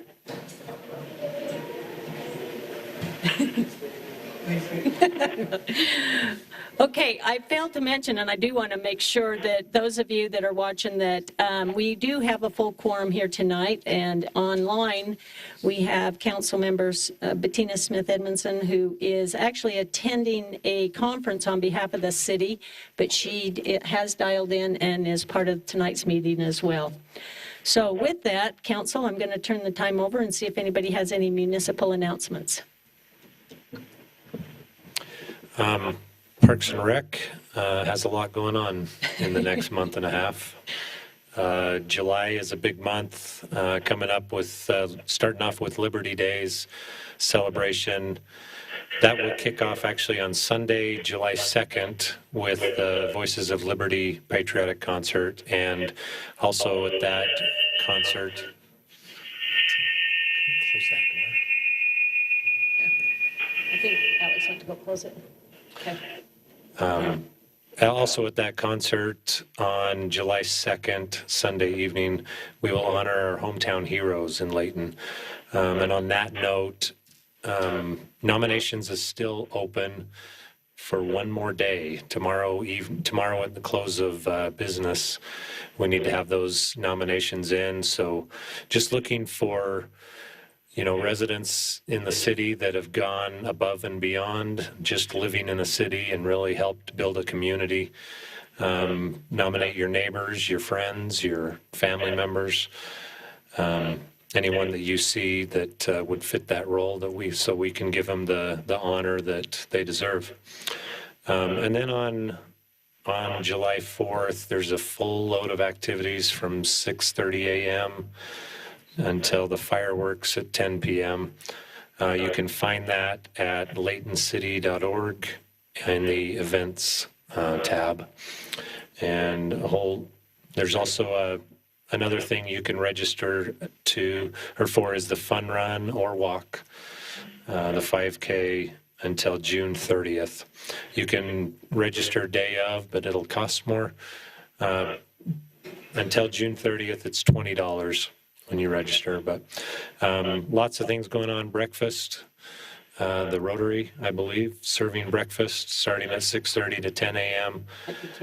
at the Ed Kenley Plaza outside the amphitheater. Just after that will be the flag raising ceremony, short presentation, and then the parade kicks off about 10:30.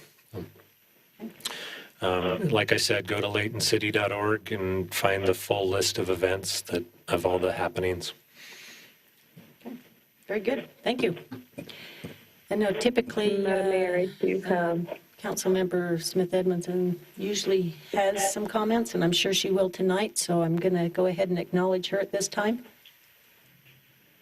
Thank you. I do have a few events coming up this weekend. Davis Arts Council, they have their Free Friday film series this Friday, June 16th at 7 p.m. The film will be McFarland, USA. And then on June 17th, Saturday night, there is Marty Stewart. He is going to be one of the Summer Nights with the Stars concerts. They do still have a few tickets available. And then on Sunday, the 18th, is also another free concert, and that will be the Ginger Best Band, starting at 7 p.m. So there are some free activities as well as some paid activities you can participate in this weekend to get your holiday kicked off. And then, of course, on Monday, we'll be celebrating the Juneteenth holiday, so the city offices will be closed. And that is all I have for tonight. Okay, very good. That was good. Does anyone else have any announcements? Okay, seeing that there's no more announcements, and I don't have any verbal petitions tonight, citizens' comments. I'll turn the time open now for citizens' comments. Okay, seeing that there's none, we'll go ahead and proceed down to our consent items, which we have 5 consent items to deal with tonight. And as mentioned in the past, we can actually, it's very customary or routine for us to enact on these by one single motion, but prior to that, we will go ahead and hear the information on each one of these items. We're going to start out first with item number A, and we'll be hearing from Chief Kevin Ward regarding an ordinance for the fire department. So, Chief, excuse me. No, we got Doug Bitton here to present. So, Doug, do you want to go ahead and give us that information?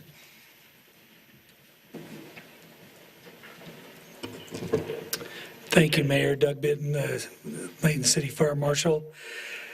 Council and Mayor, before you have Ordinance 2311. This is to amend Title 16, Chapters 16.04 and Section 16.04.010 of the Layton Municipal Code to adopt the 2021 edition of the International Fire Code with amendments in Appendix L. As historically, we had the the International Fire Code for many years, and the last operating year we had is the 2018 by the International Code Council. They submit and hear through a code hearing all different people throughout the world on life safety items for the fire code. And so that from there they formulate the next 3-year formulation of the International Fire Code.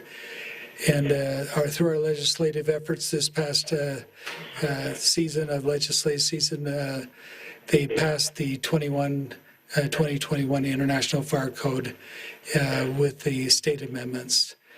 And so with that, we've formalized this through this ordinance to be able to present to you the 2021 International Code with our municipal adoption.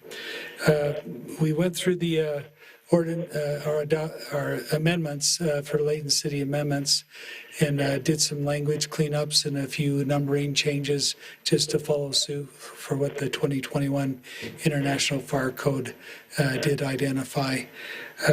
New to this year, though, we want to present to you the Appendix L. It's up to the cities to adopt appendices. The state does not. There's a whole range of appendices in all different codes and fire codes at the same format. So this Appendix L is the breathing air, the firefighter air replenishment system, or short for FARS. And what that is there's two things that firefighters need when they're combating a fire, and that is air and water. And the air is sometimes can be problematic for us. We have these called self-contained breathing apparatuses, air packs on our backs, and currently the cylinders that we have is a 45-minute bottle rated. Okay, and with that, with the arduous task of firefighters carrying hose packs and everything, that becomes depleted really fast. We have some top-notch, well-fit firefighters that extend as much as they can, but the cylinder does deplete over minutes. And so with that, we wanted to think this out and present through this Appendix L. This is built for especially high rises, anything above 5 floors, for high-rise type of buildings, all new buildings, and also 2 floors below underground in structures. Also, we've packaged this for big box type of buildings that are, we have none of these right now, that are over 250,000 square feet. So there's, again, essential things. What the system does, it has a reservoir of bottles down in its lowest point of the building that is kept there ready for air for the firefighters. As the firefighters go to the fire alarm, hopefully the fire sprinkler systems is working. There's case points in history that fire sprinkler systems sometimes don't work effectively. The firefighters have to get up there quickly, especially with the smoke travel. As you well know, that our smoke nowadays is a black fire with plenty of plastics, so it's very toxic. So the firefighters need these breathing cylinders, so they're up there doing their work. And what this system does is they're up maybe on the 8th floor of a building, and they start to get their secondary alarm saying, hey, you got to get out and get another cylinder. They go to the stairways, which is protected usually in these high rises for fire rating, and also that's where our connections for the standpipes, where we connect our hose to go into the structure further with hose lines. They can now connect up to that portal that's there, and it's within minutes they have their air supply back to them. And so it's historically has been that we carry bottles up. It's a labor intensive, it's time consuming, and with this we can do our operational levels much quicker and effective. And so With that, we have amended the ordinance to say that it's 5 stories above, and that's kind of the national template out there. 5 stories above for a high rise, and then 250 feet for big box buildings, and under 2 floors, these FAR systems will be in place. The overall cost usually for this is about $1 a square foot. And we also, just to maybe for my ability maybe not to clearly communicate this, we do have a video we'd like to show you and the public that will come up on the screen. If that be all right, Mayor, Council? Sure. I think it'd be good for our citizens to understand what you're proposing here. With the help of our Community Economic Director, he's going to push a play button for us.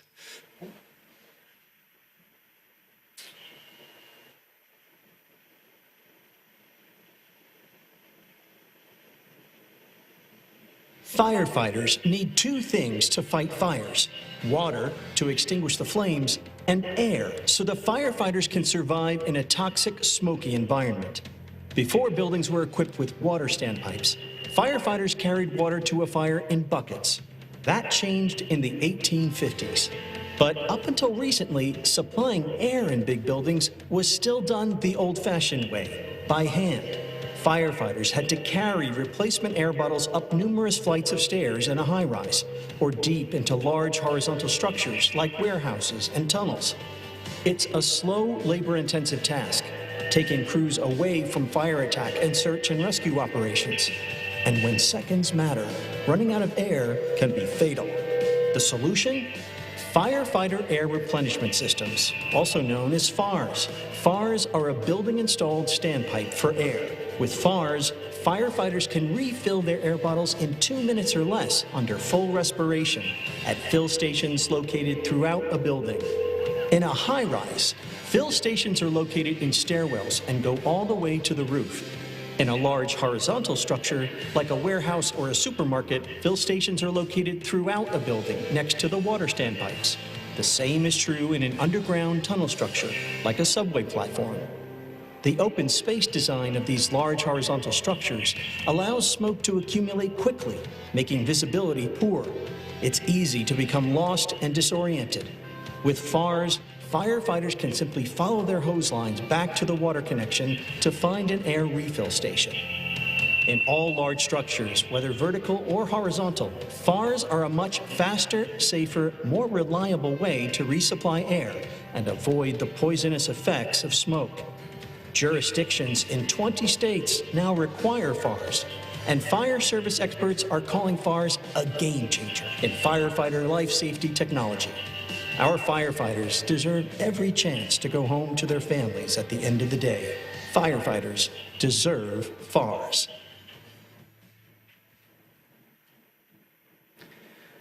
With that also, part of our amendments, there is some signage requirements for these systems. One of them we think is very innovative. As you know, you've helped us get this wonderful tool that we have. It's called the infrared camera for searching for victims and those that are in a building because the smoke is so thick. It'll have a border where the supply portal is for the connection to this for the firefighters. It'll have a border where that infrared camera can be able to identify it quickly. So that's another good innovative thing we have. So with this, the alternatives are to adopt ordinance 23-11, approving the amendments to Title 16, Chapter 16.04, Section 1604.010 of the Layton Municipal Code, and adopt the 2021 edition of the International Fire Code, or not to adopt the 23-11 ordinance and the 2021 edition of the International Fire Code, and remand to staff with directions. This is our recommendation to staff to adopt this ordinance 23-11, approving the amendments in Title 16, Chapter 16.04, and Section 16.04010 of the Layton Municipal Code, and adopt the 2021 edition of the International Fire Code as by legislative rule to be effective July 1st, 2023.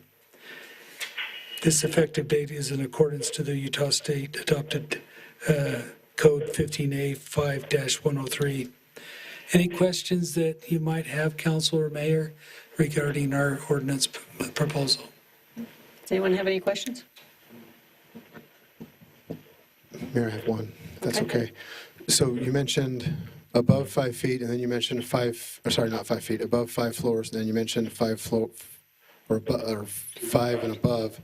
Is it 5 and above or above 5 for the floors? It's written at 5 floors above. So okay. Yeah. And starting on the 6th floor. Starting on the, and we just changed, Chad, didn't we just change an ordinance a few meetings ago for 6th floor didn't we just do that? But we don't have anything, currently we don't have anything that tall or that large. Yes, you're right. In the city. You're right. So this is forward thinking. Yes. Thank you. Yeah. It's our forward thinking. Chief Ward was one of the first instrument suggesting this. We look at this appendix. He comes from Chandler, Arizona. When he was just going out of there, they are starting to incorporate this. These systems have been around for almost 20 years. We're finally gravitating to that here in Utah. So, Any other questions?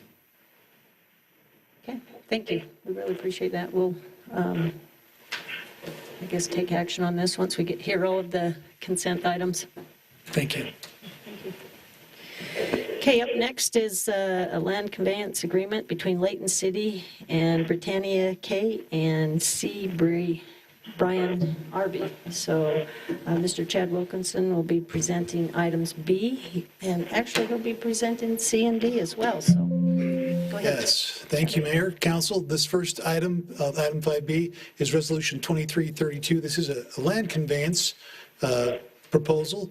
The land is located at approximately 128 Ellison Street. This is just a quick aerial view of what that property looks like. You can see Ellison runs along the property on the east side and also on the south side. It's a corner lot there. This is an aerial view of that property. The property that we're talking about, and I'm going to show you a little bit closer picture, but it's right here on the south side. So if you look at that aerial view, you can see that there is a parcel of land that really has functionally been part of the applicant's property for quite some time. As they were doing some work, some permitting work, they found that was not actually in their fee title for that property. So they asked the city if we would be willing to convey that to them. As the city engineering department and the planning department reviewed this request, we found that there was a good reason to convey that to them, that there was not property that the city needed for that street in that area. Because of the way this property was originally conveyed, it's not a right-of-way in that area. It's actually a parcel that was found to be owned by the city. So this is a conveyance rather than a right-of-way vacation. Again, the city staff are recommending that the council convey that property through the conveyance agreement to the applicant, and I'd be happy to answer any questions. Okay, any questions, Council? Council, could I just make a note? Sure.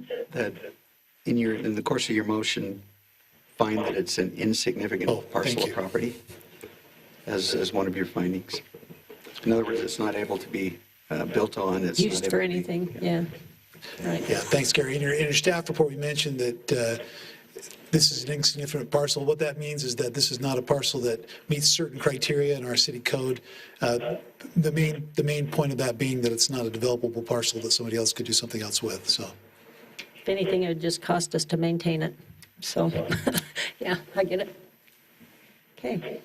I don't think there's any other questions, so Chad, go ahead and proceed with the appointment of the planning commissions. Yes, thank you. We've had one of our long-serving planning commissioners, Brett Nilsson, has reached his term limit. So he has served for 9 years on the planning commission, which is very commendable. We're going to be recognizing him at our next planning commission meeting and thanking him for his service. So I just want to make you aware of that. But in the meantime, we have, through an interview process for a couple of openings several months ago, we did have some candidates that applied. One of those candidates was, interestingly enough, Brett Nielsen, which is a different spelling, a different gentleman that has applied. And He was interviewed by our committee, just as the other recent appointees were, and we feel that he would be a great replacement for Brett to serve. So our new commissioner, Brett Nielsen, would be appointed as an alternate. We had a couple of other commissioners whose terms had ended who would like to continue to serve. They have not termed out yet, so we are also recommending that we extend the service of Scott Carter and Lindsay Hamilton. And then we would also be changing the status of Justin Whitworth from an alternate to a regular member of the Planning Commission. So with those, that's the mayor's recommendation to you, and that would be staff's recommendation as well, and I'd be happy to answer any questions. Okay, any questions? Did you say Brett was going to be a alternate? Yes. The new Brett. The new Brett. Different I person. thought that his was Brad. It's Brett. It's Brett. They're both Brett Oh, Nielsen. okay, I'm Yep. sorry. Yep. Different spellings, but yes. Did they elect their chair? Yeah, Trevor Steenblick was elected to be the chairman on Tuesday night. The potential vice chair candidate has actually announced his resignation because his family's moving. So we will be looking to have another replacement and an election for that vice chair position very soon. So, Which that brings up the question as far as filling another position. So we want to make sure anybody who's listening that we'll be posting that position as well, so that we'll have a new round of applicants. yeah. Next week, there'll be some information on social media for anyone that would be interested in serving on the Planning Commission. There'll be an application process like we've done before, so. Okay. Any other questions? Okay, I just appreciate Brett's long-term in serving the city. I mean, he's done a lot, not just with the Planning Commission, but throughout various departments within this city, and I know that he doesn't want any fanfare, but honestly, I appreciate his dedication and consistency in chairing this position this past couple of years. I mean, he's done a really good job, and he's going to be missed, but I told him he can't go too far. Yeah, Brett served for a long time as our chair as well, so yeah, he's done a great job. Yeah, I'd like to echo what the mayor said, but also, he goes beyond his responsibility at the Planning Commission because he's in our audience a lot of the time following through with, the actions and really vested in the city and what we're doing as well and how we take their recommendations. So thank you, Chair Brett. Okay. All right, let's go ahead and proceed then with item number D, which is the Layton Park Estates and Syracuse land investment. I'm going to actually go to my second slide first here. This is an interesting request for a development agreement amendment, and I want to just explain a little bit of the background of this. At the time that the Layton Park Estates subdivision was annexed and first received their entitlements for development, there was an annexation development agreement adopted. As part of that, there was a cross-section that was part of the development agreement that called for a wider sidewalk and a larger park strip than would be typical for our code requirements. The reason for that is that this was along a connector street that runs along the south side of Layton Park Estates that connects 1000 South to 2200 West. That used to run in a 90-degree fashion. Now it's been modified to be a connector road that runs parallel to the soon-to-be-completed West Davis corridor. So when that development agreement was adopted, the concern was that it wasn't known whether the Utah Department of Transportation would include a pedestrian improvement on their side of that street, on that west side, kind of southwest side of that corridor. Since that subdivision was approved, UDOT has completed that work, and they did include a 6-foot wide sidewalk on their side of that street, and they've told us they're also going to have some additional buffering on that particular section of the street. Don't know exactly what it's going to look like yet, but this brought up the question from the developer team of, since we have a pedestrian connection there, can we modify that development agreement to allow us to build just the standard city section along that section of the road? So the amendment is really very simple. It changes a few words in the development agreement. This changes just some dimensions, going from 6 feet to 5 feet for the concrete sidewalk, going from 7 to 4.5 feet, which is our standard for the plant strip, park strip. replacing some of the, there was a mow strip originally proposed because they didn't know exactly where that curb was going to fall. Now they do. So it's being replaced with a 30-inch concrete curb and gutter. And then, as indicated, there would be that change to Exhibit D, which is that picture that I showed you. This is also part of that development agreement that shows that cross-section and how that works. Again, this is our city standard that's shown on the screen. It's the buffer, the landscape buffer doesn't change at all. That'll remain at 5 feet. The sidewalk would go down by a foot, and the planter area would go down by approximately 2.5 feet. So with that, this has been again reviewed by engineering and planning staff. We concur that because of that improvement that's occurred on the UDOT side, that original concern for having additional pedestrian amenities on that side of the road, on the development side of the road, is not there anymore, and we would recommend that the council approve this development agreement amendment. Be happy to answer any questions. Okay. Any questions? Okay. Seeing that there's none, that concludes all your presentations. I appreciate you doing that and for the information shared here. So we'll go ahead and go on to our last consent item, which is to amend Title III, Chapter 3.1 of the Layton Municipal Code. And our Mr. Tracy Probert will present that information at this time. Yes. Mayor, members of the council, we have ordinance 23-15 amending the consolidated fee schedule. There are a few changes in the fee schedule. Most relate to printing of documents, incident reports, audio recordings, and so forth. As the police and fire department reviewed those, and also the recorder's office, they felt that our fees were fairly significantly out of line with what others are charging around the state, and for the cost related to providing those mostly. And so you have audio recordings that are recommended to go from 10 to 30. In the police department, incident reports from 5 to 10, fingerprinting service from 15 to 20, criminal history report from 10 to 15. On the passports, we just changed that to whatever the U.S. Postal Service rate is because we got tired of changing it every time they change theirs once a month. And there were a few things added in the parks that were more just definitions, adding Harmony Park to a place that pavilion can be rented, and also changing the name of from Amphitheater Plaza Pavilion to Kinley Plaza Pavilion.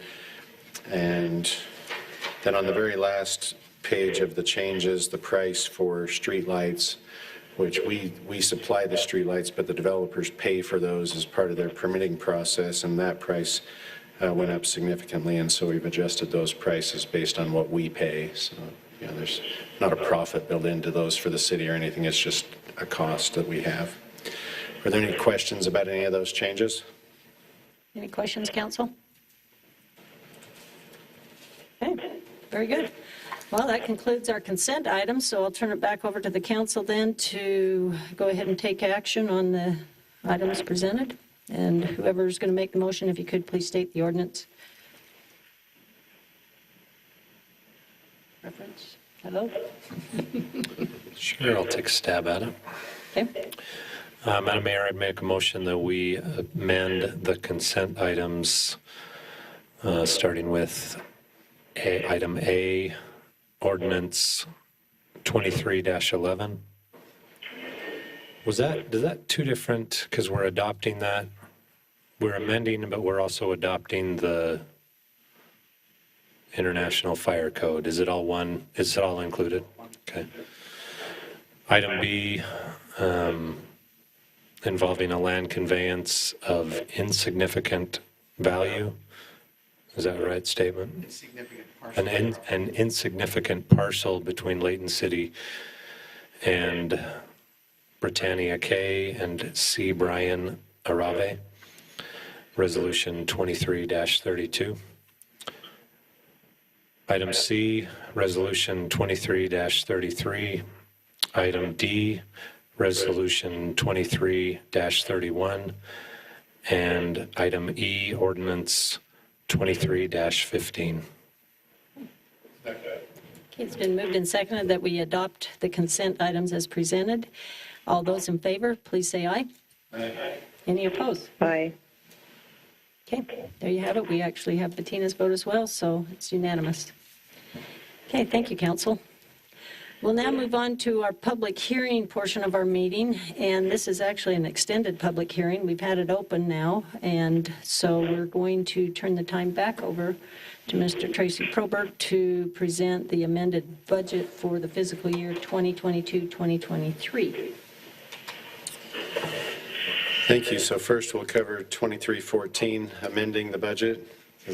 Sorry, I didn't catch what he says. I was walking up. No, that's good. But every year we're required to by ordinance and then hold a public hearing to amend the budget for the current fiscal year that we're in that ends June 30th, 2023. A summary of the amendments that are out there in the general fund, there's $1,748,733 of appropriations of fund balance. So where we dipped into our reserve to cover some things that weren't originally anticipated during the year. Some of those major items listed in your packet of information: a new fire engine, a few overruns on Station 54, which was completed. Adding security to many of the restrooms in the parks so that we can help alleviate some of the vandalism that we've been experiencing. And then also some changes to the Harmony Park contract that I believe were discussed a few months ago when we delayed some things and changed landscaping and so forth. Also salt and sand. You know, we had record winter and record amount of salt and sand used as well. So those are some of the major things that make that up. The second category in the general fund, transfer of budget appropriations to another fund, $7,133,043.75. $6 million of that is capital reserve. Back in the days of the CARES Act, we received money which helped us cover our police and fire expenditures, and that built our reserve up to a level that we needed to move some of that out of our general fund and place that into capital projects fund for future projects, which at this point have not been defined by the council. So there's no appropriation of spending those funds, but we do need to put it in a place where we can hold it until that determination is made. Another category in the general fund is related to just items that we didn't have an anticipated amount or an estimate for at the beginning of the year, $228,990. A big chunk of that's related to wildland fire monies that come in. We don't budget those up front. We just bring the revenue in and then cover the expenses once we know what they are. Police Special Services falls in that area, the Fire Academy, and then also donations that the city receives, and then just other monies that come in that are miscellaneous type revenues. They could be insurance proceeds or something like that. The last category in the general funds related to grant revenue for amounts that were unanticipated. So the ICAC grant, I've written this down about a dozen times. I don't remember what the SHSP is. State Homeland Security Program, I believe. Bulletproof vest, and then the state asset forfeitures type grant. So a total of those is $9,386,712, remembering that $6 million of the $9 million is moving a reserve from one reserve to another reserve, so it's not actually appropriating and spending that money. In the other funds, as you can see listed in your packet, Davis Metro, $113,000, and I'm going to round these as I go down them, but of additional grant funding. The Prop 1 Fund, $211,000, additional funding for Flint Turnpocket and 2700 West projects. A new item on here, Building Services Fund. We've had to add that fund because the state legislature passed the law, and then the state auditors implementing the fact that our building permits and plan reviews now have to be tracked in their own fund. So they'll no longer be part of general revenues. They have to be in their own fund, and then I have to allocate expenses to that fund based on the people that are in Chad's department, basically in community development, and come up with a consistent way to do that. And so in order to get that in before the end of the year, when we have to do our CAFR, we needed a budget amendment to move some of the revenues and expenses out of the general fund into this new fund. Maybe shouldn't say it in public, not something we wanted to do or necessarily agree with, but it is what it is. You have additional grant revenue in the Alcohol Enforcement Fund, a grant for the museum collection digitalization from the RAMP Fund, a small grant in the 911 Dispatch Fund, the Capital Projects Fund, $7.5 million. That's related to the Capital Reserve, the fire station, the fire engine, and the Harmony Park things that I already discussed out of the general fund. We have also some funding from the Emergency Medical Services Fund for that same fire engine, and also for some compensation adjustment that was made there. In the Water Fund, there was $862,000, most of which was related to an emergency generator grant that provided generators at the well sites so that, you know, if power goes down, we can still provide water through those generators. Then we had $148,000 in the Stormwater Fund for the land drain and Country Creek Estates for a truck and also forklift. And that truck and forklift were also shared with the sewer department, so there was an adjustment there. Increase in maintenance and repairs in the street lighting fund of $7,500, recognizing additional program revenue, wages and supplies in the athletic fund. It wasn't exactly $100,000, but we rounded it up because we're not done with the month yet. Excuse me. And then $59,660 in the swimming pool fund for a generator at the pool bubble, wave machine motor, and a chlorine pump. So that was the summary. Sorry, it was a little long. But those are the amendments. I don't know if there are any questions related to those for this fiscal year. Does anybody have any questions? Just a comment, the salt and sand overage, the fact that we had monies available, that's a good thing. The fact, I mean, when you talk about rainy day, there's a great example of having, being able to take care of the roads, the citizens, when, I mean, nobody forecasted what happened as far as the snow goes. And then I'm imagining also overtime and for those public works employees, and right. So kudos to them. At the same time, the fiscal responsibility of the city of making sure we have these funds available for when they're needed. So thank you. Great comment. I'd echo that as well. Anyone else? Okay. So this is a public hearing, and staff would recommend that public comment be taken, and then ordinance 2314 amending the budget be adopted. Okay. This is a public hearing. If we have anybody who wants to comment, you're welcome to.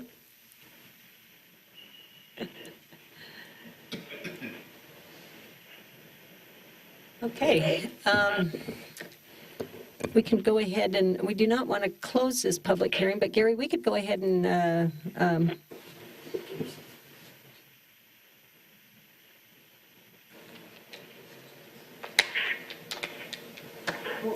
oh, good catch, Kim. Very good.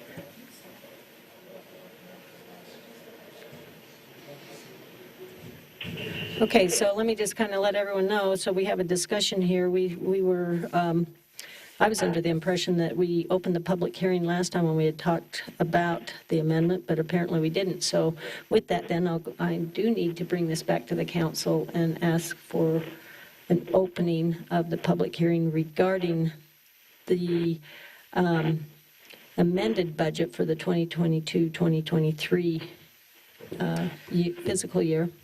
Madam Mayor, I move that we open the public hearing for ordinance 2314.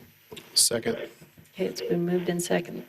So once again, I'll entertain the fact that this is a public hearing. If anyone would like to comment, you're welcome to. Okay, seeing that there's none, I'll go ahead and bring it back to the council. Madam Mayor, I move that you want me to close the public hearing? Or just leave it open now? I would leave it open because that means we can then go on to item B. Madam Mayor, I move that we approve ordinance 2314, amending the budget for fiscal year 22 and 23. I'll second. Okay, it's been moved and seconded that we amend the budget as presented. Being that this is dollar amounts, I need to do a roll call vote. And I think with that, just so Councilmember Smith Edmonton know, I will call on her last so that she can tee herself up for coming off mute. So let's start down here with Councilmember Roberts, Yes. Councilman Bloxham, Yes. Councilman Morris, Aye. and Councilman Thomas, Yes. and Councilmember Smith Edmonton. Yes. Okay. There you have it. We have a unanimous vote on adopting the amended budget. So with that, I will then bring it back to Mr. Probert and have him go on to item B, which is to adopt the budget and property tax and compensation schedule. So, Okay. go ahead. Mayor, members of the council, so we present to you tonight the budget for fiscal year 2023-2024, which begins July 1st of this current year. Some of the highlights from the budget presented in your packet, we can review those briefly. The general fund budget is just over $51 million. The total citywide budget, just over $129 million, which includes all the utility funds and so forth. It's proposed a cost of living and merit adjustment for employees based on a market survey. And also there are $2.8 million in capital equipment, $26.6 million in capital projects, which include utilities, streets, parks, dispatch, and a few others. The city property tax rate will actually decrease 3.3% due to the county taking over animal control services. Citizens will most likely notice that there will be an increase on the county side of their taxes. So, you know, that's all right with us. Some of the major projects included in the $26.6 million, West Hillfield Road widening, which has some intergovernmental funding, Ellison Common Parks, Commons Park Shop Facilities, Gordon Avenue Secondary Water Trunk Line continues on, Public Safety Dispatch and Records Building, which has federal grant funding and general funding. Most of that project is federal grant funding, so that's good for the city there as far as funding goes. And then funding for the Fairfield booster pump replacement. Those were the major ones that were on the list as far as the most dollars. It was mentioned in the work meeting that there are a couple of modifications so that if you are to adopt this ordinance in section 4, when I prepared this, it was indicated compensation. There's compensation for statutory and appointed officers and also general employees. And the ordinance as presented to you indicated that compensation for the mayor would be adjusted. That is not part of the budget. And so the final two lines would read, compensation for elective officials will not be adjusted. In section 5, there is a date error as well, and the last sentence, fiscal year ending June 30th, 2023, not 2022.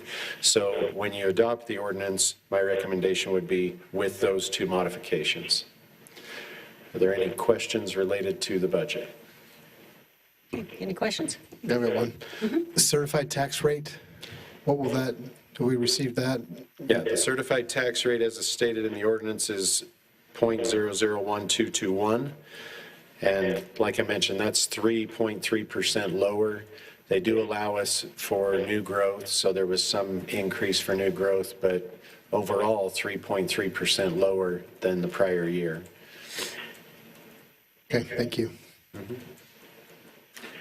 Any other questions? Yeah, just a quick question.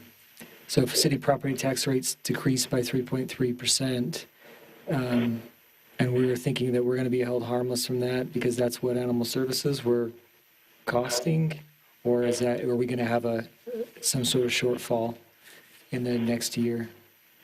For animal services? Just I guess as a general matter, property tax revenues next year. Overall revenues, if you combine those with our other sources of revenues, we should still be fine. I mean, we've obviously prepared a balanced budget. Part of that budget does use reserves, but most of the use of that reserve, I would say all of the use of that reserves is related to projects. The remainder of, the cost of living increases, merit increases for wages, and other things are covered within all of the revenue sources that we have at our disposal. Okay. Any other questions? Okay, this is a public hearing. Should anyone wish to comment? Okay, seeing that there's none, I'll bring it back to the council. Just one more question. Sure. Did we receive any emails, from citizens about the budget? About the budget, nothing. No. Okay. Well, that bodes well for Tracy's office and how well they do, as well as the entire city, so thank you. Okay, council, I'll bring it back to you then to go ahead and close the public hearing and take action regarding the budget. Madam Mayor, I move that we close the public hearing and adopt ordinance 23-13, which is the budget, property tax rate, and compensation schedule for elected statutory and appointed officials for 2023-2024 fiscal year, with the changes of the compensation for elected officials not being adjusted, and also the correction of the date, June 30, 2023, in Section 5. Okay, very good. That's perfect. I second the voice from above. Okay, thank you. It's been moved in second. Once again, I'll take a roll call vote. So with that, I'm going to start out, hopefully online, with Councilmember Smith Edmonton. Aye. Okay. Councilmember Thomas. Aye. Councilmember Morris. Aye. Councilmember Bloxham. Aye. Councilmember Roberts. Yes. Okay, there you have it. It's a unanimous decision. Okay, that concludes our public hearing as well as our agenda for this evening. Unless anyone has any unfinished business at this time, I'll entertain a motion to adjourn and to go back into a work meeting. I move that we adjourn. And go back into a work meeting. Oh, and go back into another meeting. Okay, thank you. All right, once again, thank you, everyone, and a big shout out, and thank you to Troop 27G. I hope everyone have a good evening.